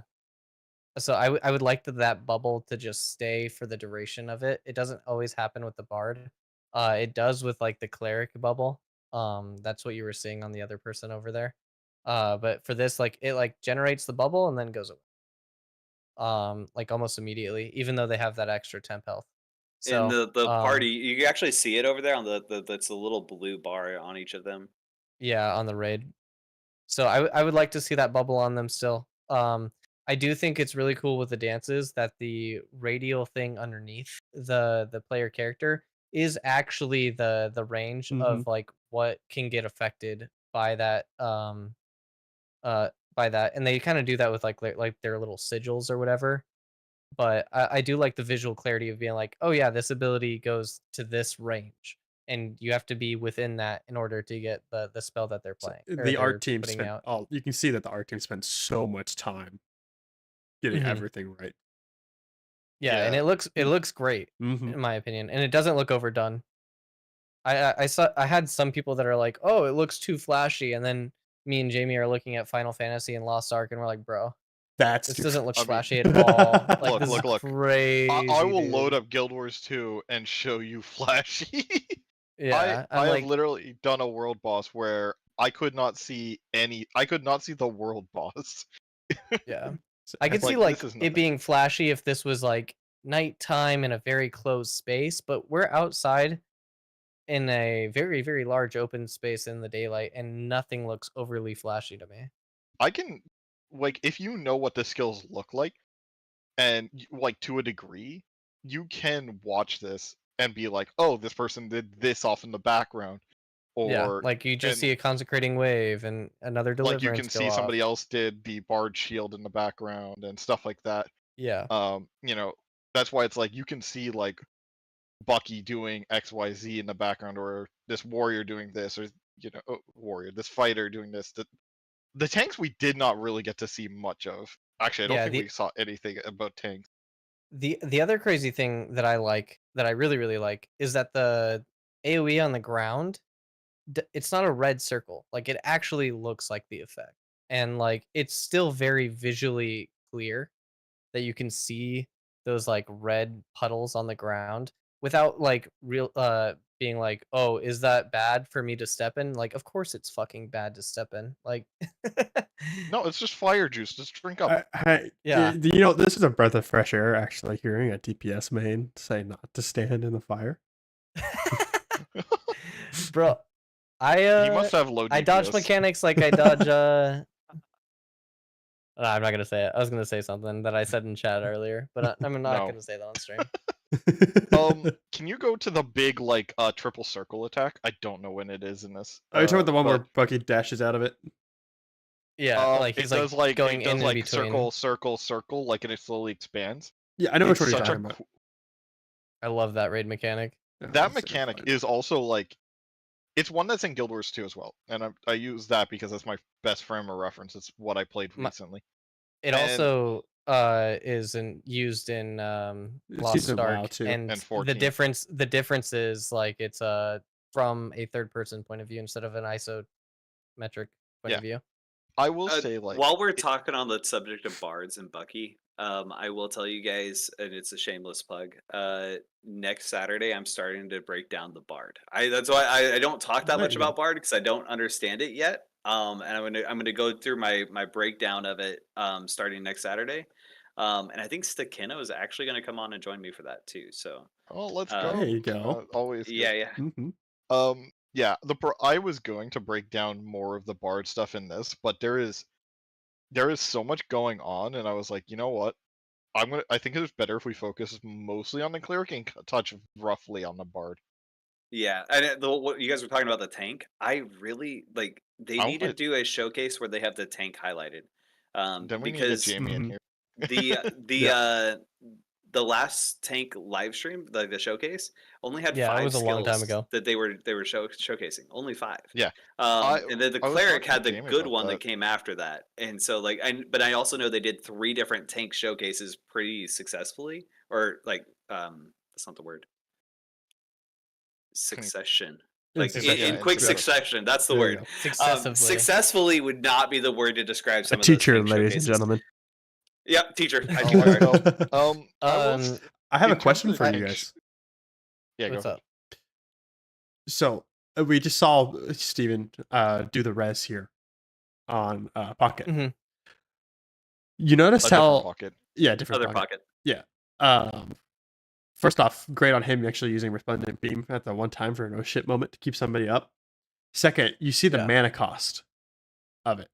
What's your guys' opinion on res having no cooldown in any fight scenario? But also I'm okay with it. but also with it, cleric's certain mechanic is the divine energy that lets you use that to be able to instant cast long cast time things, but also without no mana cost. So Could divine I can energy be speak on. used for an instant res? Yes, it could. So, I'm gonna really quickly touch on this from the Final Fantasy XIV perspective because I've played it as White Mage. So in Final Fantasy XIV, you have an ability called Swift Cast, which lets your next ability be cast instantly. Res is a high mana, really long. Like it does have a cooldown in that game, but that's beside the point. Uh, but it is an exceedingly long cast, and being able to instantly cast it at the exchange of you do not get to instantly cast something else is a big deal. I have personally had to swift cast an AoE heal before, giving up the ability to res instantly, and had to hard cast a res as a result of that. I saved Circle 5 people to mechanic, by the way. doomed one. Sorry. This is the circle mechanic, and Bucky is just avoiding it like a boss. Yeah. He's like perfectly spacing it. But Yeah, anyways, keep going.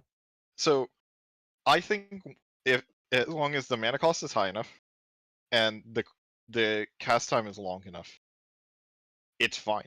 If what they go and want to, I don't know what the instant cast cooldown is for that skill, but as long as that is also long enough where it's not trivializing the cast time in the long term, I'm personally okay with it.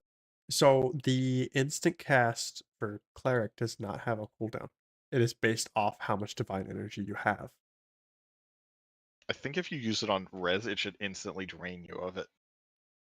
Yeah. Well, that's what I'm saying though. But like, I would also be okay if it drained you of it, and then it gave like a inhibited growth for a period of time after that as well. Yeah. I come at this from a druid in classic WoW. Um, Only having battle res, I didn't have an actual res for the longest time. And so like you brought a druid for the purpose of like saving the entire raid if you needed that res. And I like that idea, but also I played a lot of arenas. And one of the least used skills in an arena was resurrection.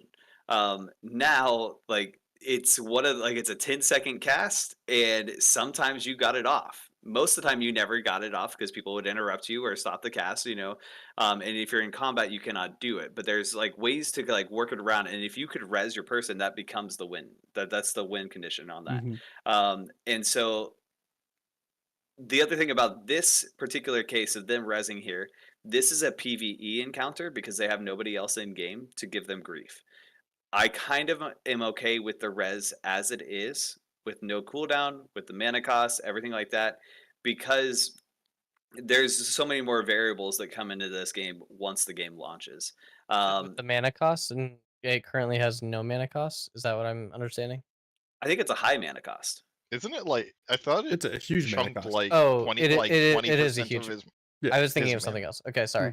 Mhm. Yeah. Yeah. Huge mana And cost. Good. like Okay, keep going. Sorry. but yeah, I agree with Pocket on the it needs to like if you're trying to insta res somebody, you need to have consequences for doing that. So you can't do it again. Either it forcibly puts res on cooldown for like 5 seconds or something like that, or it drains you completely, you're stalled and you kind of your engine stalls per se on the divine favor. The same, I think it's the same thing with a lot of things like with big moves.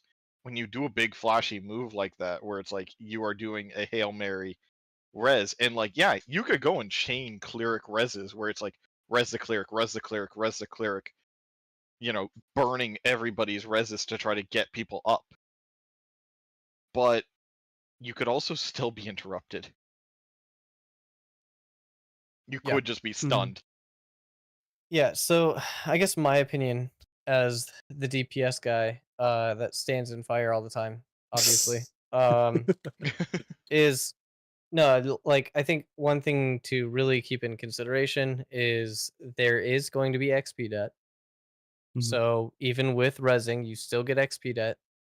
Um, there will be PvX encounters where this happens. There will be node wars where this happens. There will be guild wars where this happens. Yep. As And the other really important thing to note is it only revives them to about like 25 to 50% of their HP, and then the cleric has to spend even more mana healing them back up to full after that. So Keep in it's It's mind not like you they can also just have like Mhm. 10% yeah. MP I when you revive, which is piss all. But yeah, so I just personally imagine. think that the res should have a cooldown, not no cooldown. It doesn't have to be 2 minutes, it doesn't have to be 5 minutes. But like 30 seconds I think would be fine. Um 10 seconds, and that increases the difficulty, it increases resource management on the battlefield. It makes you make a decision on like who do I res first?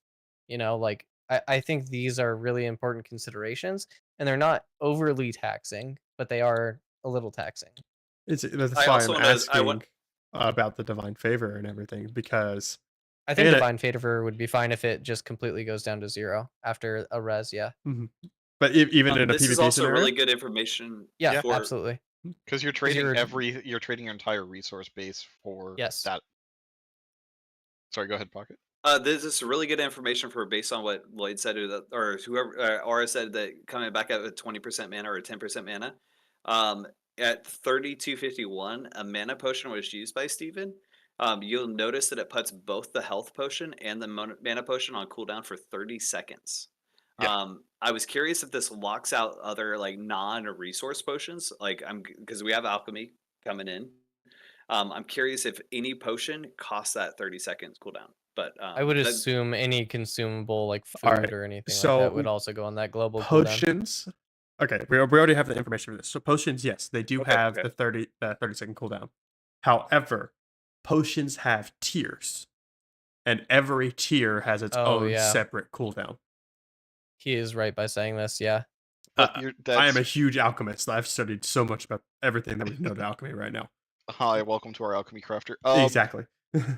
So, actually, I can't really speak on this per se, but I can give my thoughts, which is, I personally think like even if let's say there's 6 tiers of MP potion, first one recovers like 100 MP, the second one 200, then 500, and then 1,000.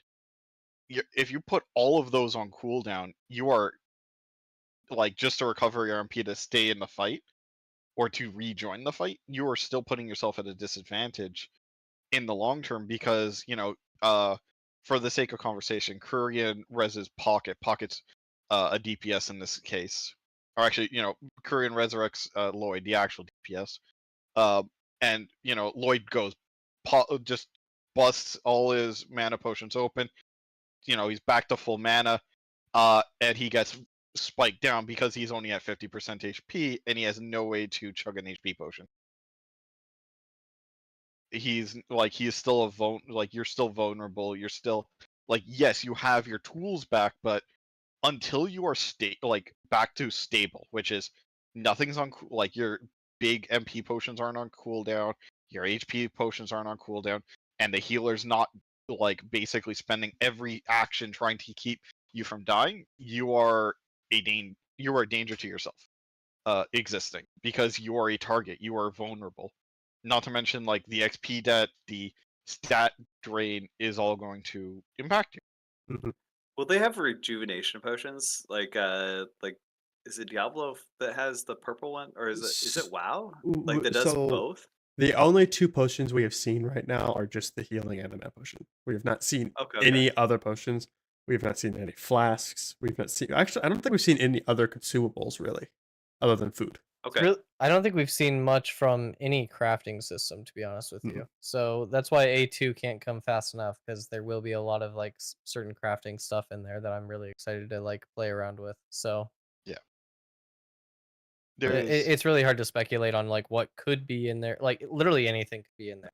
I'm just saying though, but coming from the alchemist and pro potion chugger here, if you do not have a potion for every single tier on you and sitting on your bar somewhere, something is wrong. This don't is know if that's going to propaganda. be I don't optimal. believe in this shit, honestly. Now- I think you're just now, trying to sell Korean. me stuff. For the sake of conversation, I'm gonna play asshole for a second. And let's say chugging any potion, put all your potions on cooldown for the duration that type of potion has. So lowest tier it's 30 seconds, highest tier it's a minute. Okay.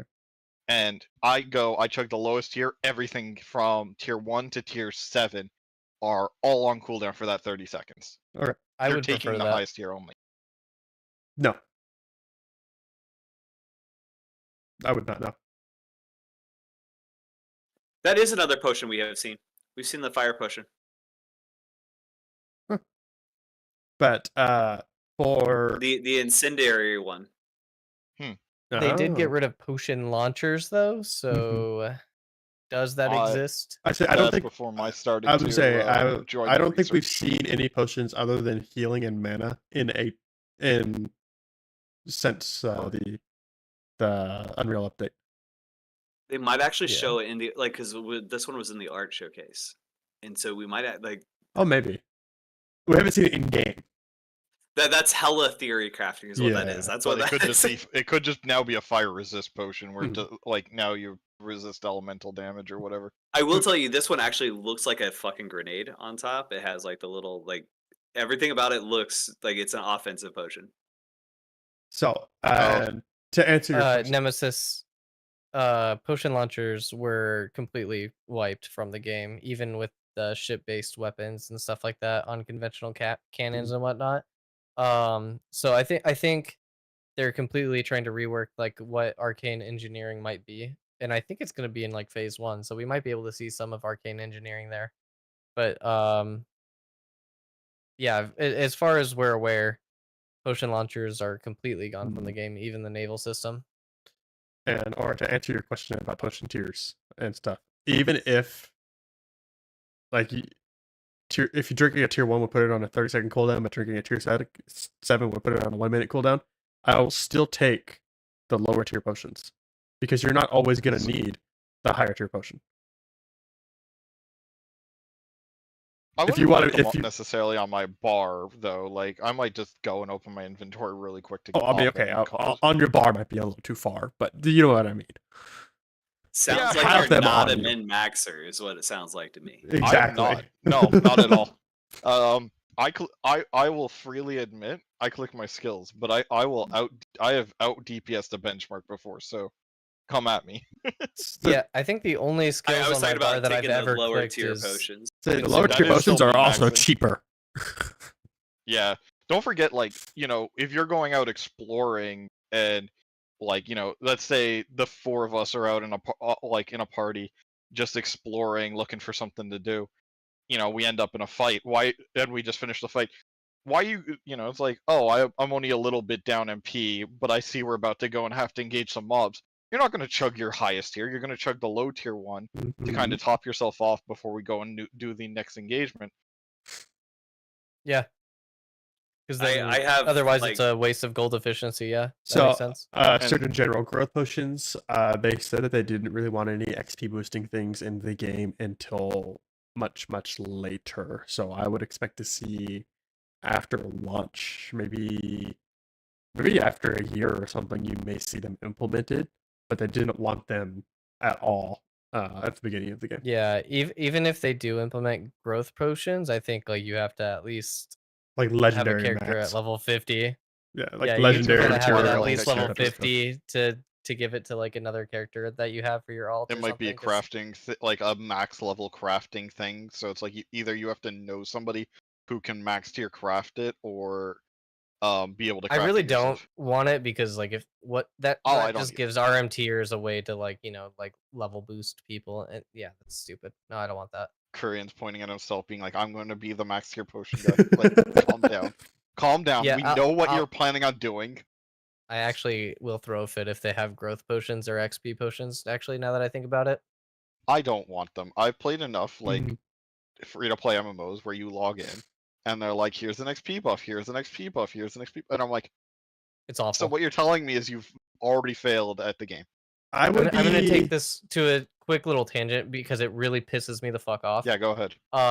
Vertical progression that gets like way too out of hand is bullshit. If you have too much power progression in a game, it creates too much of a divide between the veteran players that have been like no life in the game and new players. And when you have that, then the devs do this stupid ass band-aid fix where all you do is get this like catch up XP where like the veterans like hard work and like time invested basically goes to waste because the new player can get up to there no problem whatsoever.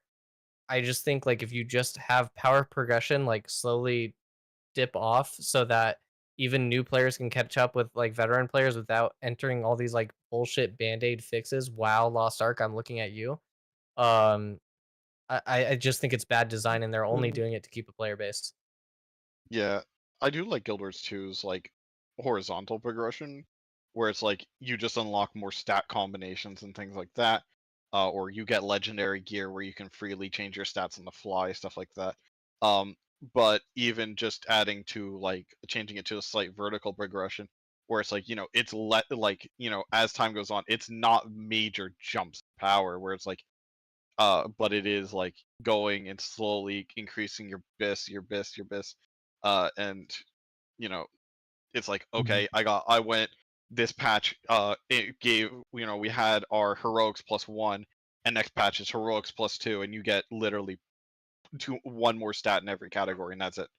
It's like, Yeah. well, like if you're a min maxer, you work towards it. Yeah, that's great, and maybe the new players can go and craft it if they go and focus on skipping that one tier of item, you know, or whatever.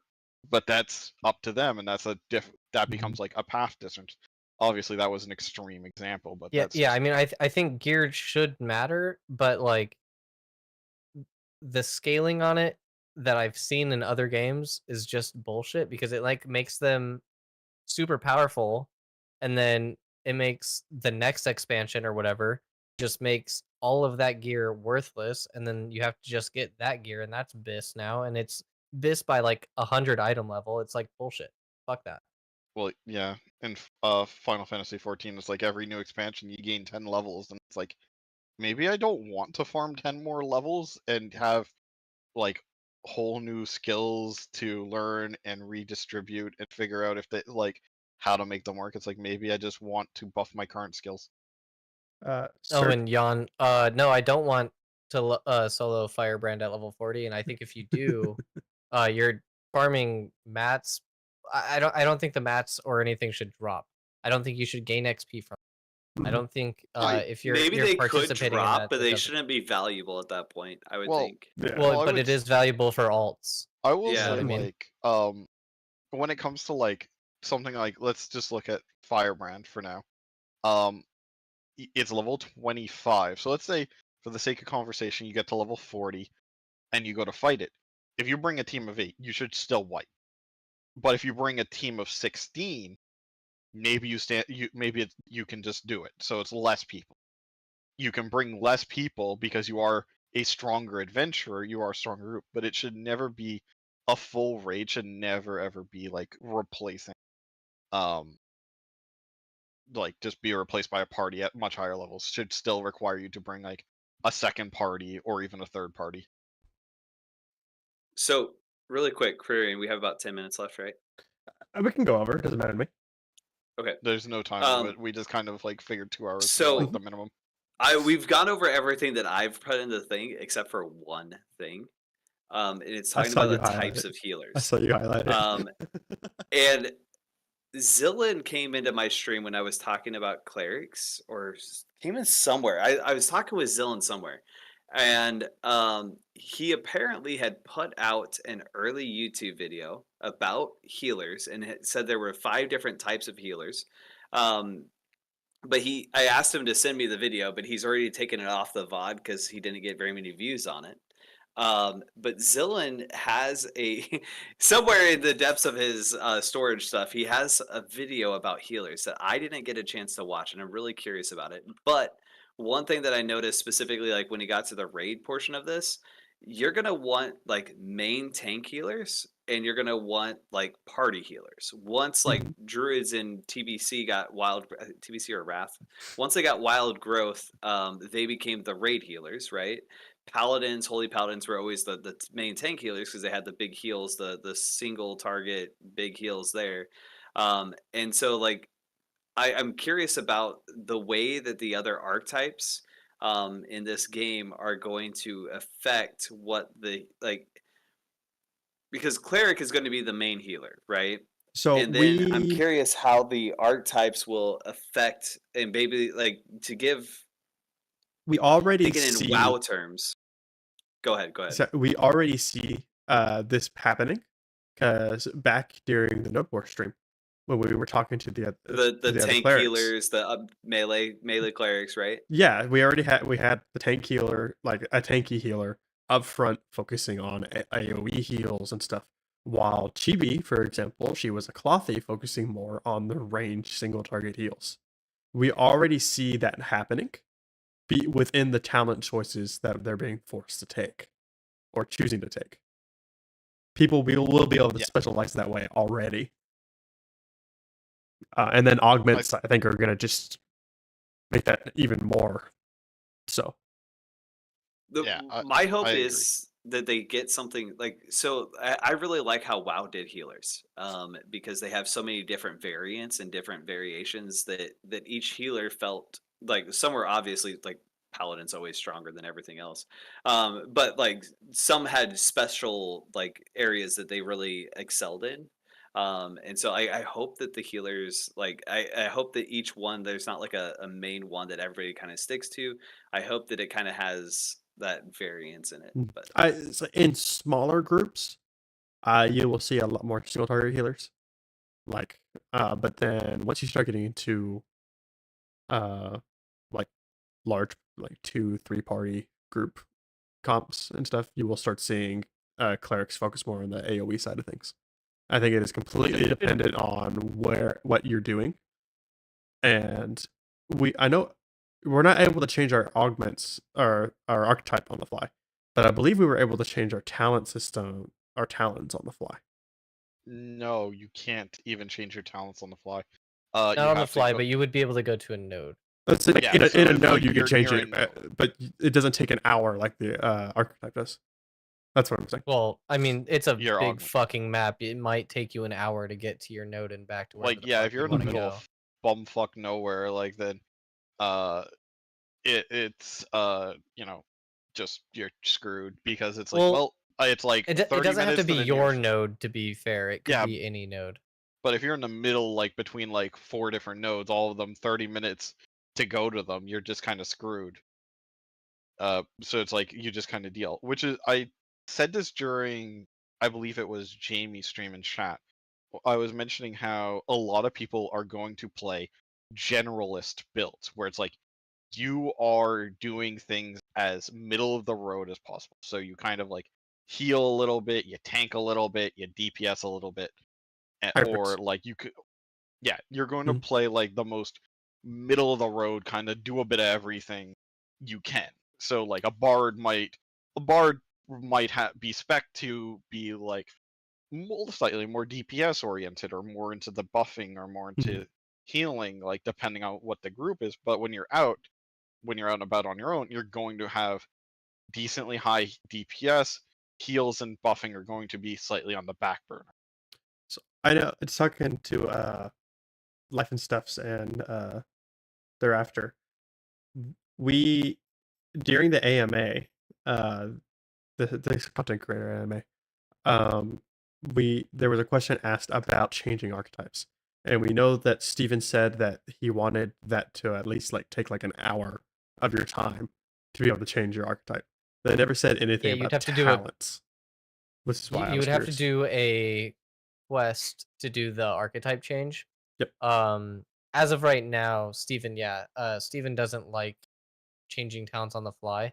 That's why a lot of people. But he said you will be able to at least like change them. So I think it. He might have said it, or it's just majority community perception that you go to a node and And I can see that. But you that change your talents. mhm. I But wasn't yeah, saying the quest is supposed to take a while for you to change your secondary archetype. I wasn't saying like you could change it out in the open world. I should have been a little bit more specific, I guess. Yeah. Yeah, Yeah. I We're, mean, we're able to yeah, change your if you're, talents without having to do an hour-long quest, essentially. but I get Yeah, like you should. a lot of benefit of this game though, and somewhat, I guess, negative for those who want to play it more solo, is being with friends. So it's like, it's like I want to go out and do some stuff. My best option as a bard main is to go, hey Lloyd, you busy? You want to come with to go adventure and take a DPS with me, or take a tank with me, or take an entire party with me. Yeah, I think party developing and like going out with people in the world, I think is mostly dependent on how the environment is in the world, how encounters are in the world. Because if things are soloable, then people will tend to go solo. But if they aren't able to do that, they're probably more likely to look for somebody to party up with, whether they do that through a guild, through somebody in the node. I think um I was talking with Planendorf, and we were talking about how gamers are kind of like antisocial and they would rather do like some solo stuff, and that the reason why um a lot of games have gone towards like solo gameplay and like like dungeon finders and stuff like that is because people hate looking for somebody and not being able to find somebody to join their group. So I haven't given it a ton of thought, but he did pose a question for me on like what would be a good way to help people streamline like interacting with each other and socializing with each other and grouping up without having like a dungeon finder or something like that. And the Notice only thing boards. I can really think of is making uh encounters in the open world hard, and then making nodes really be like centralized for like you to go to like repair your gear and meet other people and have people want to go to that node. So I think that that's probably the best way to streamline like people socializing is like literally make hubs happen. Like make the nodes be like a social hub. That's what But that's that's the what they only thing want I them can to think of be. at the moment. That's what they're trying And to I make think them. they will be, Yeah. because like I think the game lends itself to and Jay Burns put a very good video talking about this, where it's like the game naturally leads itself to discussion. You can't go and like, yeah, you can go to wander your ass to an economy town to go buy the item you need, or you could go and bother everybody in your town, being like, "Hey, what's your crafting discipline?" and try to, learn, like, be like, "Oh, you're a weaponsmith. Great. I need you to make this. If I talk to Jim Bob 47, and he goes and refines the metal for me, I'm a miner. I'll go grab it.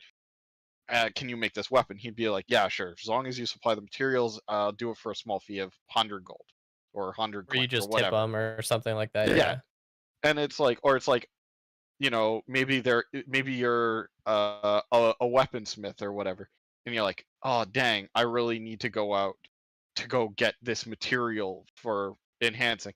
So you're going to go and be like, "Hey, you like mine?" You're gonna go up to the local miner and be like, "Hey, I need to go get this item. I know there's like a mining deposit nearby. We'll go together. It's gonna be safer. You get the ore, I get the item I need, and I'll give you a discount next time I craft something for you." All right. I need to like because I read a chat on this and talking Mhm. about WoW and like the respecs and stuff and 100 gold and stuff. Um, That I was a random amount I picked on. well, no, like so, like I like, and I'm really torn on this issue of like respecking and going back, how long it should take the investment. Because I played Classic WoW and I played a Feral Druid in Classic WoW. If I wanted to raid, I had to be a specific build, because I was not allowed to raid because we were a top 10 raiding guild. I was not allowed to be anything other than the absolute best spec. I had like if it was one talent point off, I had to go and redo it. Because I had to be the most effective because all 25 people that I was running with, well, I get 40 at that time, I guess, but they all had to have the exact same thing, right? And if one person was a little bit lackluster, then everybody else was not getting their best damage and stuff, right? And so I would spend 50 gold on a respec for raid night. If I wanted a PvP that night after raid, I would spend another 50 gold to go back to PvP. Then we'd raid the next day and I would spend 50 gold to go back. I was spending like I think 300 gold every week to just do this. It was insane. And I also like me as a hardcore PvE player, but also somebody who likes world PvP battlegrounds, things like that. I want to be the best player I can be. I'm not okay with a lackluster build that is like middle of the road kind of thing. Um, but I don't want it to be like when they came out with dual spec, I was so thankful that it was only 1,000 gold and I could have two specs that I could switch between. Um, To kind of put your worries to rest, because I think I yeah, know where you're going, Mhm. is I think Steven said talent skill tree points are going to be low cost, but the cost is like you have to spend your time walking to a node. Yeah. Um, but yeah, I understand, like, it's a pain in the ass trying to switch up your thing for, "Oh, what's meta? Is it I have to have my meta dungeon build or my raid build or my solo PvP guild or my or multi-party, like, PvP," like, so, like, all these different types of, like, different engagements and abilities that you're gonna need for different situations. I think Steven had mentioned somewhere, somebody please correct me if I'm wrong, I hate spreading misinformation, but I Mhm. I think I remember hearing that it is going to be a relatively low cost for switching skill points. I Um, believe you're right. but I thought it for was secondary archetypes and stuff like that is going to be expensive in your time by having to do a yeah. quest to do So so. I I'm didn't okay think with they said that they I'm wanted okay with the respecking. respecting archetype. I would say respecking. I don't think they wanted to be like a huge gold sink or anything. I think they wanted it to be a time sink. So Mhm. if you think now if you're a Yeah. goblin and time is money, well there you go. But It's because he's played like a lot of like Arcage and Lineage 2, and if you like respect on the fly, it could be like fucking broken for PvP. Like, oh man, they have these healers. I better switch to an anti-heals talent tree right here on Mhm. the fly in the middle of the battlefield, away from town. And I think that's what they're trying to avoid. Um, so yeah, I think that's the main reason. I no, also played Ragnarok Online, where if you put the wrong stat point in, you had to wait till 99 and being able to rebirth before you could actually fix that shit. So God, like, I I remember that. oh jeez. there's some really really tough old school games, and I really like that that amount of it, but I also know that I don't really care for what Blizzard had done with WoW, and so I hope there's something that is able to be done that kind of hits both. Guild Wars 2 has respecking on the fly. How I literally have like some of the some of the best gear in the game after almost 7,000 hours, and I can respec my gear, my stats, my abilities all on the fly, and like literally click by clicking 2 buttons. And I was like, when I look at Ashes, I don't want that because it's a completely different environment. Ashes is like, I expect to go at like, if I'm leaving my node, I'm leaving in a certain build, and I need to accept that that's my build while I'm out and about. Remember It's- also, I've he did say that like when you are going back to your node to change out talent points, you can save a preset. So like if you were to go to your node, you could like preset your talent tree to whatever else you had it. So like I think that is where I'm getting this information. I do remember that very vividly. Yes, I would say So- thereafter was asking about that So- specifically. Yes, there is templates. That So you don't can quote do. us on this.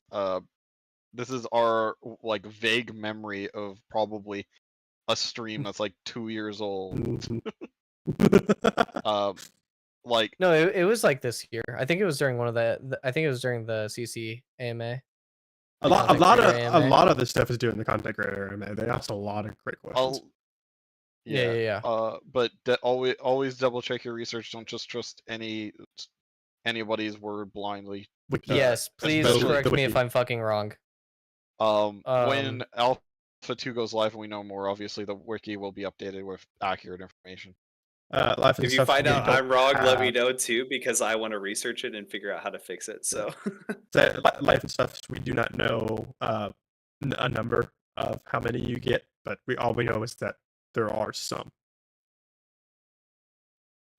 I wouldn't be surprised if there's a cooldown on respecking. So it's like, okay, you go back to town, you select you change your build, and it's like, all right, if you want to change it again, it's in an hour. Like that's fine. That to me says like, commit to your build. I kind of don't like that because what if I fuck up? Well, that's where you don't. What if I click the wrong button? Well, that's where I think like it needs to have like a confirm after you've picked everything. It's like you double check and then it's like, okay, confirm. Yeah, but then I could be wrong still. Well, then go fuck I have yourself. ADHD and sometimes I click wrong buttons. I'm like, yeah, that's fine. And I click confirm, then I'm out in the world. I'm like, why the fuck? Oh, I need to go back to town and redo this. And it's like, oh, you still have an hour and 30 minutes left before you can respec. I'd be like, son of a bitch. Guess you're logging into your alt for today. Yeah, for real. It's like But I today's think not your day.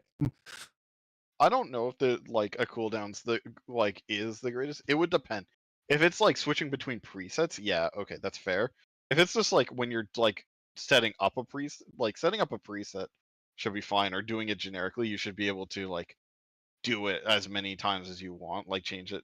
Also, long like as if you're I fair. want to just like test one, I just want to test a talent tree, and I go out and I just kill some low level mobs, and I'll be like, did that seem to work? No, okay, let me go back and change it. Let me go try to do this one. Like, I would like to do that too. So I think just having a cooldown would be really annoying. Paranaut wants people to pay to respec. No, absolutely not. Pay for convenience. No, we're not pay saying to win, and No, that is actual pay to win. Like, if you can go and like respec only via like whipping out a credit card, that is straight up pay to win. I don't even know why we're entertaining this conversation. We It's are. never gonna happen. No, I just I was wanted gonna to say like- we've Perrin came in already. here to troll us with that. He right? did. Yeah. He I really just did. wanted to state that out right. Yeah. But And we For already. the time, entertained you get the it for troll. 99 cents. So we already know that Steven has said F that. So. Yeah. yeah, no, I know. I think respecking is an interesting thing. Like, and it, for you, as Lloyd, as you said, like you'd be like, oh yeah, I'm gonna go kill some boars really quick, test this out. For a healer, it's a lot different. Or trying to test out your build, you have to go to a big encounter, no matter what, to go test out your build, and you're risking 7 other people possibly to go No, see I'm if your healing build somebody is in town. What do you mean? I'm just gonna Uh, fucking deliverance them in town. How much healing did I do? I was gonna say you. I'm just gonna find the biggest group of fucking people possible, and then just start a spreadsheet. No, you What the guys are fuck do you mean? crazier than I am. Nah, I want to know how it feels. Like, is this spread a skill? Like, I don't think it's like numbers based with that. It's like, well, what It's if I always don't? numbers. What do you mean? All right, so if you have two skills that do fairly similar things, but like in a different way, and one of them is more tuned to your playstyle, and one of them is less tuned to your playstyle, but you don't know that till you actually play with it. That numbers wise, they're identical. Which one do you Okay, take? which one's cast faster? And The what? same cast time, same total amount of healing, Same, same same MP cast, cost, same magic cost, same cast time, same healing same numbers. overall healing. Are they both AOE? Are they both single target? Are they separate? Both of them are AoE. One's a hot, one's an instant. That's the difference. I guess it depends on And what and you have scenario I'm going in. Do I have a tank? If I'm probably gonna go hot. Yeah. Yeah, yeah. I but was saying like it it's completely also, depends on what are you doing? Are you going but out with a also it's group? like, Are you going out with a raid? Or what are you doing? all right, you're Or like, going, you're just going out. You're going out on your own. It's like self heals. But I like, take the hot. my point is like, I'd still maybe your probably play take hot. style is, Yeah. maybe you're someone who just doesn't like hots, so it's like, you're looking for burst heals. You want to try out a hot on your build to see if it works out. The only way you'll know is by just actually using it. But again, at Yeah, that that's point, true. that is a constant, conscious risk that you are taking you and of yourself. If you already know that you're not a Yeah. hot fan, but you're here, you are picking a hot, then that's on you. Yeah, Like I'm just saying, like, if I'm sitting inside my node and I'm looking at my abilities and stuff, I'm gonna be picking the things that I already know I prefer. I mean, to Oro's defense, like, I'll play the middleman here. You go out and you don't know exactly like you're gonna go meet like a new encounter, but you don't know what it does or what's happening in the world. Like, does this one do bleeds? Like, or does this one do just like big damage? Like, maybe that boss that you're going to and it does bleeds, maybe you're more likely to take the hot. If it just does big damage, then maybe you're more likely to do the big heal because you're like, I need that heal. So I can see where that's happening. Mhm. Like you just don't know that the mob that you're encountering yet, and you're just kind of playing with it. I think still, regardless, you're gonna go with your playstyle until you meet that mob, and you're like, oh shit, I know what this mob does now. I got some XP. I understand what's going on. Now I need to go back to town and change up my spec. I but And think that's a possibility. keep in mind that at least in situations between a burst heal and a hot is usually has a more universal use than just a burst. Yeah. that may be true, but like there are people who like, maybe in your group you always just play the burst healer. You're just, that's just a role you've always played, and you're like, you know what, that's my default setup. I'm gonna just play a burst healer, or and you just go around doing that, and maybe it almost works on that fight. But they're like, if you had taken just one hot instead of like a burst, it would have worked out. Yeah. And it's The un and the yeah, go ahead. unfortunate thing is like with games, it's all a matter of like who's better at math, which sucks for me because I fucking hate math. But like generally there is a correct option just based on numbers, based on cooldowns and stuff like that. Mhm. So it's really hard to tell a gamer like And you're saying that I like hope you the pick burst something for heal. your go This ahead. sorry, I'm sorry. The scenario that you have would almost never happen along with No, that. Yeah. no, it probably Yeah. wouldn't. And like generally speaking, I'm trying to like give like a very extreme example Mhm. of Yeah.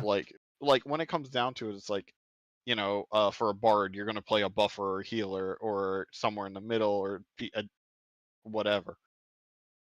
But even still, like a lot of times, people, you don't, the way they're working to design ashes is like, there isn't necessarily a meta. So maybe taking this skill is just as viable as taking this other skill. It's like, yeah, maybe you're trading an AoE for a single target, but maybe you already have a ton of AoE and you don't need that extra AoE. But you also have a ton of single targets. But you just want that one skill because it pairs nicely with something else you took.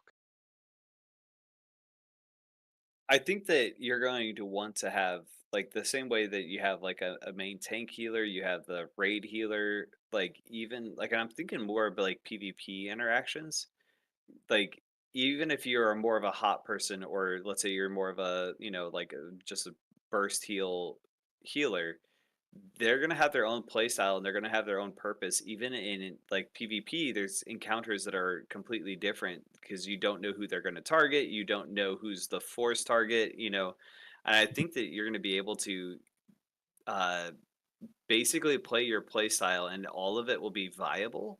You just have to like as I've done with meme specs, you have to prove the viability of the class, Yeah, prove the viability of the way you want to heal, right? and I sometimes I you have a good example of like so instead of like hot versus burst heal, I think this might be better. yeah, go ahead. Um, so in League of Legends, we're gonna because this exists in Ashes as well. This concept exists in Ashes, so I can use both of these examples. I promise. In League of Legends, there's two items. There's Mortal Reminder and Lord Dominik's Regard. Mortal Reminder gives you grievous wounds, which basically cuts healing by 40%. And then there's Lord Dominik's Regard, which basically does more armor penetration, or did at the time. They have recently nerfed Lord Dominik's Regard so that it doesn't affect tanks as much as it used to. It has 10 extra AD, but they have the exact same armor penetration. Uh, so people are just like, well, why do I buy Lord Dominik's at all anymore? It's basically the same thing, but I am always getting a bigger benefit, a bigger add to my gold efficiency because I have a 40% grievous wounds cut down for the cost of 10 damage. So like there is always a better option because before the nerf, Lord Dominik's Regard was always the option. And so like it's these things, these little types of like just little adjustments can really change um why you would spec into something. Yeah, And there's almost always a better option. And and I was and like so you curious how you were gonna pull like League of Legends. I was like, "Are you talking about healers in League of Legends?" And like you came up with that. I'm like, "Okay, all right. Well, you did it. All right, So congratulations." I don't know Sorry. if you notice how we lost 10 viewers since you started talking about League of Legends. Damn, to Paranoid was get back on point, multi-boxing? I guess. um, the reason I say it is like some things, the way some skills interact, uh, especially as healer or tank, you need a bigger encounter to really get the full scope of how it works. And Mhm. when you are doing that, yeah, it might be fine on paper, but till you actually go and do an encounter, until you really try it out, your guess is as good as anybody else's, like as to whether or not it'll work. I have literally watched people write on paper like an optimum DPS rotation, but in practice, you'll never ever get the rotation out Oh yeah, because because Mhm. mechanics and like how things interact with each other and in certain like PvP like oh I'm never gonna get my certain DPS rotation because the tank's always gonna grab me at X part in my rotation regardless of what happens. yeah, Like there are definitely specific situations that people need to watch out for even if like certain things are the most DPS. You're not always gonna get that out. So yeah, I think you're 100% right with that. yeah, even a DPS going, like, if you don't understand how your skills intermingle with each other more naturally, like you said, you're gonna go fight some boars. As a DPS, you have that luxury of, I just need to see how these interplay with each other, and a low level mob can do that. A healer needs somebody to take damage, possibly multiple people, depending on what you're testing. A tank needs a mob that they can kind of kite or do damage to them to see if a mitigation works the way they think it does and in the way they think it does. So it's different requirements to test your setup is what my original point was at. It's like DPS have the luxury of going out testing on a board, but as a healer or a tank, you might need to go out and do a little bit of a bigger trek to go find your testing ground. Or Yeah. find somebody to like go Mhm. and flag up against you. I love how this I conversation started from fucking respecking. Yep. How do we get on this topic? Where It's are crazy. Welcome to I Changes want of to Creation. say, when I was doing the we? deep James has dive, infected all of us. somebody from my guild said that I need to be the one that's in charge of watching over all my healers to make sure that they're doing what they need to be doing. And if I were to do that, I would have to watch all of their footage and go through, like, piece by piece by piece. Mm. And I will not do that. That would take way too much of my time. However, Pussy. if I had heal metters, if I'll do it for myself. I'm doing it for myself already. I'm doing I'm that kidding. shit. But if I had So, heal meters, okay. I could effectively do this. Keep in mind I agree. that we may not have heal meters or DPS meters. We during the AMA, May not. We will there- not. Sorry, we will not. During the AMA, there are still ways to track your guildie's performance as a guild leader and officer. Okay. They have ways to track certain stats. Now, what those type of stats are have not been set yet. It might I just don't be think we'll kills know and even deaths So ratio wait. and inkling stuff. of that until phase 2. Phase 2 is when they're implementing guild stuff. So So wait, you said this was in the AMA? In the AMA, it was asked the content creator AMA. I forget who asked it, but Steven responded that there will be a way for guild leaders inside the game itself to be able to track the statistics of their guildies. yeah, they were Okay. talking about I like guild remember tools hearing and that. stuff like Do you that. happen to have a timestamp you can send me? I for do that? not have the We time can- set. No. No, Okay, it's I'll very, go find it. I'll go find it's it. it's I very find very early in it because they're talking about guild tools and stuff like that. Yeah. So Okay, okay. I will say, having done raid leading in Guild Wars 2 for well over a year straight, you don't necessarily need to frame by frame somebody to see what they're doing wrong, or to see what their DPS is, or what 9 their times heals out of 10 it's percentage is. positioning. Um, not well, like 7 out of 10 times it's positioning, 2 out of 10 times it's forgetting a mechanic, and 1 out of 10 times it's just sheer stupidity.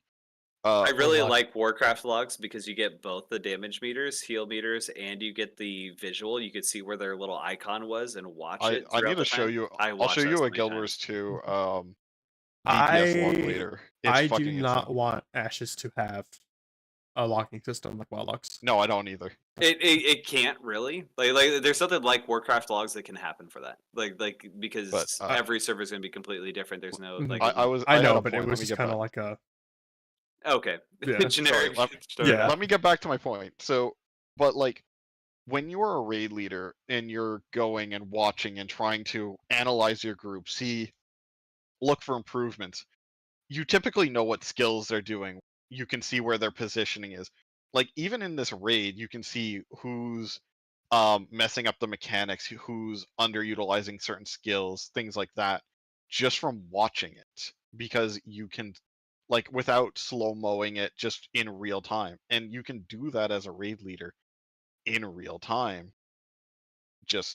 It just takes a lot more skill and a lot more patience and thought. So it is a higher ask to go and like real time try to analyze your team, but it can be done. And generally speaking, you know who's your underperformers very quickly. Mhm. yeah, I think it's very very important because, Aura, you said this earlier, but like it's really important to know like the situation that you're in and to be able to like be like, okay, they stopped DPS here because there were X mechanics happening, and that's why their DPS is low here. And so like you can naturally just kind of gather that by rewatching a VOD.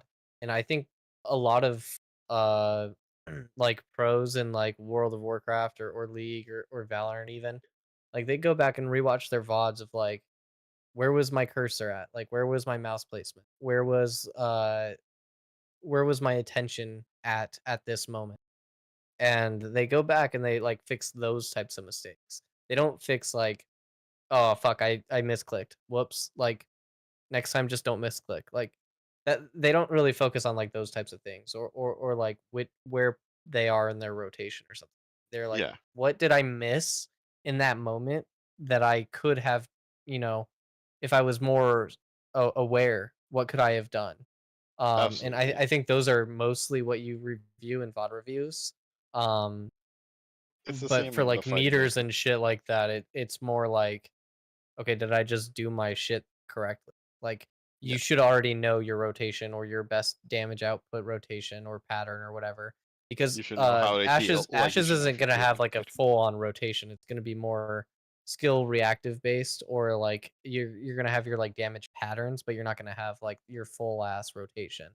So I There think was a few times in this video, like when I looked at like there's like 3 people with low health. I was like, okay, what should be done here is Mhm. resplendent beam held. It will heal those 3 people up. What should be Mhm. done here, there's a bunch of people with like small amounts of health missing. That what should be done here is communal restoration. It's going to top them all off, and it's going to give them a sustained heal, like the kind of thing. And I would argue that in a group of 8, communal restoration, you should roll 100% of the time. Oh yeah. Every 10 seconds, cast it. Every 10 Mhm. seconds, cast it again. Like, even if people aren't taking hits, it's going to just keep them topped off. It's mana intensive, but it's still worthwhile. So, Mana. I will say, watching how quickly mana went to shit in that raid, having mana intensive item like usage on like just like constantly keeping it off cooldown, keeping it on cooldown. My terminology is dying today. Please forgive me. Um, we're almost but done. Yep.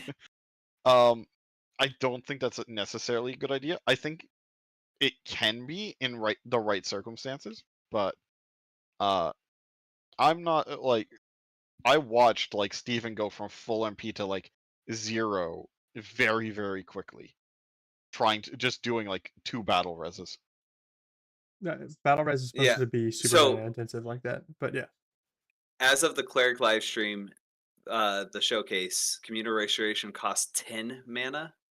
Or sorry, wow, 100 mana. And so if your deliverance costs 40, you should always use communal restoration because it's worthwhile right there. You heal 2 people for the same amount. That's the reason why. And if you're healing 8 people, it's like 38 or sorry, 35 healing per mana, even if like the the low Mhm. amount. It's Yeah, not something that you would like So use 100% on cooldown, but like 80% uptime try to type of keep thing. it like Yeah. there when you have like if you're high on MP, like absolutely just spam it Yep. out every 10 seconds. But if so you're this like is also starting to the get thing that low, I'm like, I'm like, clerics have so many different ways to heal, and it's just it feels like they can just heal different ways in different scenarios, but ultimately there's always like a better option or like a best type of option to do. And I don't really feel like I like that in archetype design, which is why I also think like You think there would be like a it, very heavy cleric meta because of that? um I just don't think there's going to be, yeah, I think there's either going to be a meta or there's just going to be like not a lot of different playstyle options unless they like start reworking some of these abilities or like different adding in new playstyles for Mhm. clerics, like intentional playstyles for clerics. And I think those intentional playstyles are going to be coming from the augment system. They have to. Yeah. But yeah, so what you just brought up has been something that has been on the mind of almost every healer for cleric. Well, it's for every archetype too. Like I've brought Mhm. this up for bard, I've brought this up for cleric, I've brought it up for fighter, I've brought it up for ranger. Fighter and ranger, I'm overall pretty happy with, but like yeah, they do seem like all these archetypes seem either they're really broad stroked or they're really one dimensional, and I don't like that. it could be early. Like the It is I do early. agree. Mhm. Yeah, we're very early on, and like we can even see like skills still developing and gaining their identity. The Bard showcase, I think the Bard is in a very nice spot where it kind of can do the things that like a Bard should be able to do. It has CC options, it has heal options, and it has buffing options, and it just generally does support. Like Hmm. Bard to me is all should be doing support things, and you can kind of spec more into one of the categories. And that's what I mean by it's very broad stroked for like the bard. Like Bard can do everything, but it doesn't feel like there's a specific play style that the Bard goes to. It just kind of you're just an overall support, Like that's kind of how I feel about like primary archetypes in their current iteration. Um and I would like to see if they are meant to be that way and your class is supposed to give you that unique play style or your secondary archetype is supposed to give you that unique play style. I would rather have that unique play style happen earlier rather than like level 25 for, to say. And I agree. I mean, I made the comment on a previous stream. I think you might have been on that, to be honest, where I said that I hope that augmented stuff came earlier than 25 because you're kind of stuck doing one thing with very little choice and like your type of play Yeah. style without it. But Mhm. I do believe that is a great place to call it. Yep. Do Thanks, guys. so, ladies, gentlemen. It was fun. Aura, it was great having you on Yep. again.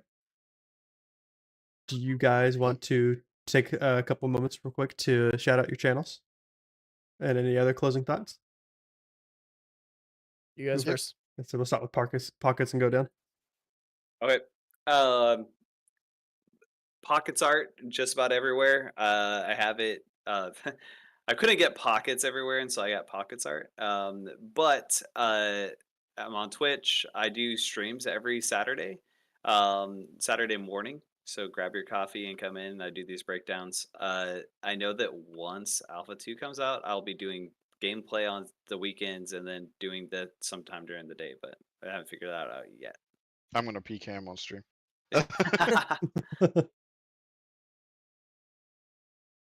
I guess that's a good transition to me. Hello. You can find me at Aura Frostline in most places. Sometimes there's a space between the names. Sometimes there's not. Really, really depends on the mood I had the day I created it. But I stream variety content, and Jamie has been pushing me to stream in the Ashes category, so you might catch me there soon. Nice. I'm Ludloyd. I like to talk about Ashes of Creation. I just actually released my Ashes of the Grey podcast on YouTube on youtube.com/@Grey Sentinels. That is the guild I'm currently in. We talked with Daedalus and Anduin. We talked about the Firebrand stuff.